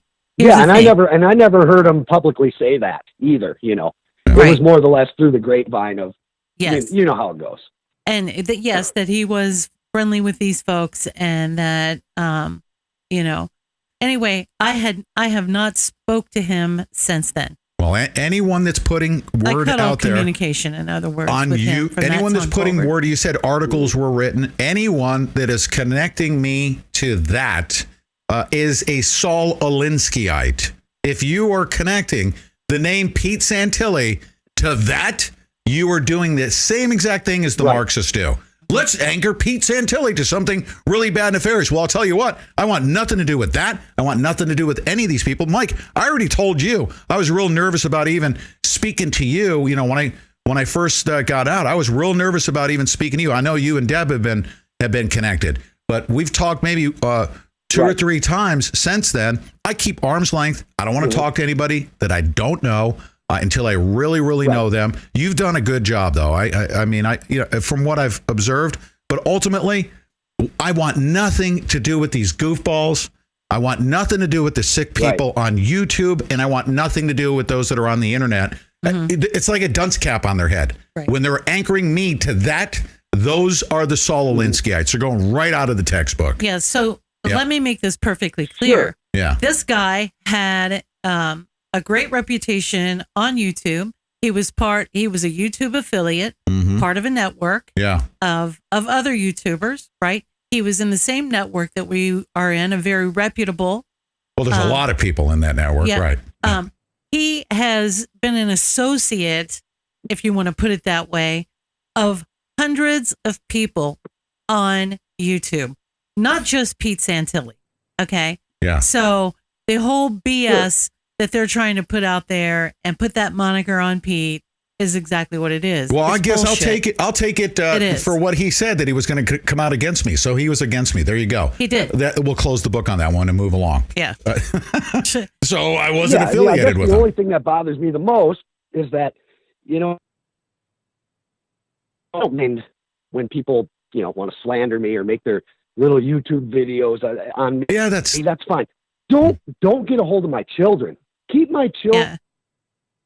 Yeah, dude, these people are sick. Dude, now, Mike, you recently had a death threat. You know what I mean? We didn't get to hear any that you said, but you recently had a death threat. We have gotten death threats, a lot of them over the years, but you recently got one that was really scary. Yeah. Yeah, I did. That's something that I believe I had shared, but I think I sent it to you. It's inappropriate. Then, let's not forget that there was an article written about me, too, that I committed suicide. That's the one I'm talking about. People. Mike, thank you for bringing this stuff to our attention. People might have thought it was funny. I feel kind of soiled for thanking you for bringing this to me, but thank you so much for calling in. I appreciate it. Yeah, thank you. Problem. Yeah, not a problem. And I took that as a threat, you know. Yeah. Yeah. We're would gonna, too. Seriously, there are some very ill people. It's an illness. It's an illness. You guys need to go get help. Okay? Go get help. You're making your YouTube life come to reality, and you're out threatening pastors and stabbing people. Right. Stop and that's what we were talking about this morning.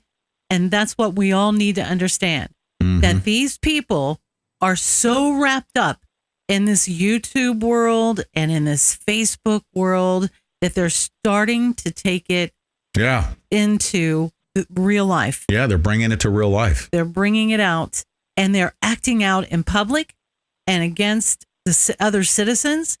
These people issuing that sit threats. behind that, really, remember the next time, if any of you people out there are listening, the next time you actually go to solicit someone to go after Pete or me or Mike or somebody else on the internet that you don't like, it could be this guy.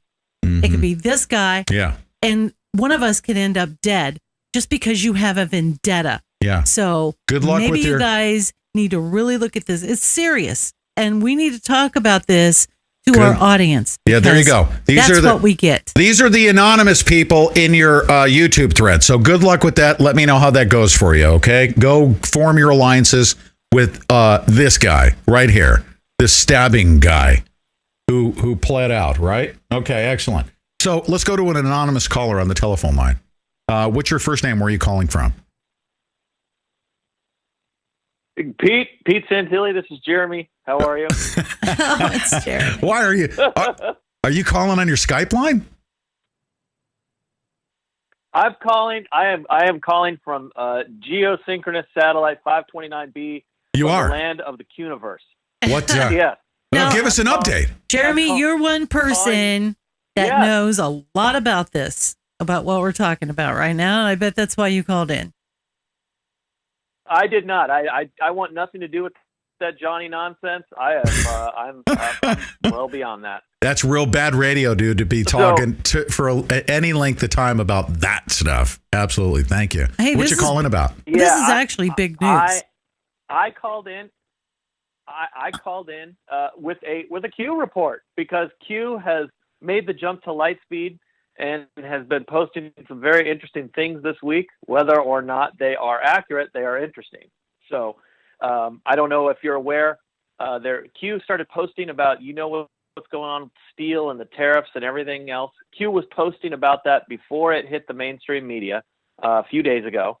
And there's one particular posting that was very interesting, and this is listed on where all the Q posts are. It's number 854, and I'm just going to read you one little thing. Please. Is the stage set for a drop of HRC raw vid 5x5? We have it all. Reread the nail in many coffins, in parentheses, liberal, undue, impossible to defend, toxic to those connected. Who knows what that is, but that was really trippy. Yeah, and you know what? There was that's interesting you bring that up. I'm not going to be able to pull it up right now, but I heard that there was a New York Times article that was preempting the release of this video. Yes. That indicated that there's a very sophisticated AI technology that puts people's faces and it makes it look real. And the New York Times is out trying to preempt what you're describing here. Is that correct? Yeah, absolutely. And I had no idea. So I'm listening to all the Q investigators, and I'm listening to them while I'm working and doing their thing. Well, one of them brings up that article, and he's like, "Oh my God, this article was, here it is. It was preempted, and they put this out." And if you read that article about AI and being able to put people's face and basically to manipulate a video to make it look like it is somebody else. But so the point is if well, a huge if Q's accurate, who knows what's really going on. But these postings are just getting, since Q had that go away for a while and then coming back. Posting, I found that this video posting was interesting, but the steel one is very interesting too. And, Q's been all over Korea too. So as I've been critical and making fun and having fun with all the Quniverse and its people, it's still intriguing and entertaining. Yeah, no, it certainly is, and I'm anxious to find out what this video is about. They're really, really hyping this thing up. That's what I'm hearing. I'm hearing grumblings right now coming from the Quniverse. Yeah, and from the Quniverse. And what I thought was really interesting is Q's posting is that whoever Q is or they are made a point to say raw. So we all know living in this digital age that you can really look into metadata now. So if they wanted to say, if something really salacious comes out or whatever it could be, and then people go, oh, well, that's just fake. That was manipulated. Look, it could be this AI thing. Well, the problem is now that metadata does exist. You do have the ability to look at something if it was raw and if it's an original, if you will. Yeah. And so, it looks real, but it can be. Okay, so what you're saying is it looks real, but it can be forensically analyzed, right? Yes. Yes, that's right. You bet. Hold on. Listen, I have just a couple minutes left. I want to. Go ahead. I was just going to point out that's where I say that guy George Webb actually has reigned supreme with regard to metadata, because he has really brought metadata to the front burner and taught a lot of people about that with regard to. That's great. Warren Brothers and that whole investigation. So guess what? I'm gonna kind of front run. Making sure that when we get this video, that it can be analyzed and certified, that if it was edited or if it's AI, because the New York Times article was more disturbing than knowing that a video is coming out, that the Marxists are. Let me go to the telephone line. We just have a couple minutes left here. 714 area code. What's your first name? Where are you calling from? Kate. Hi, Deb. Hi, Pete. Hey, how are you? Good. How are you? Good. You're going to have to speak up. What's your name? My name's Kate. Hi, Kate. Thank you so much for calling in. And we only have a couple minutes here. What's on your mind? What are your thoughts? Well, we actually met in Oregon, and I lost touch and was intimidated not to write you. I wrote you once when you were at the motel. Thank you so much. I got strange phone calls saying that they were investigators. I knew about a militia or joined a militia. Just weird phone calls that were kind of scary. I know what the media was trying to do. Hey, Kate, can you do me a favor? Do you mind calling back in tomorrow? Calling back when? I call in tomorrow. I want to hear more about this. Okay, I'll call tomorrow, but I'm glad to hear your voice. Oh, it's great to hear yours. Thank you so much. Okay, thank you. Call in. I want to hear more about these investigators, probably YouTubers. They're probably stabbing people and then writing articles.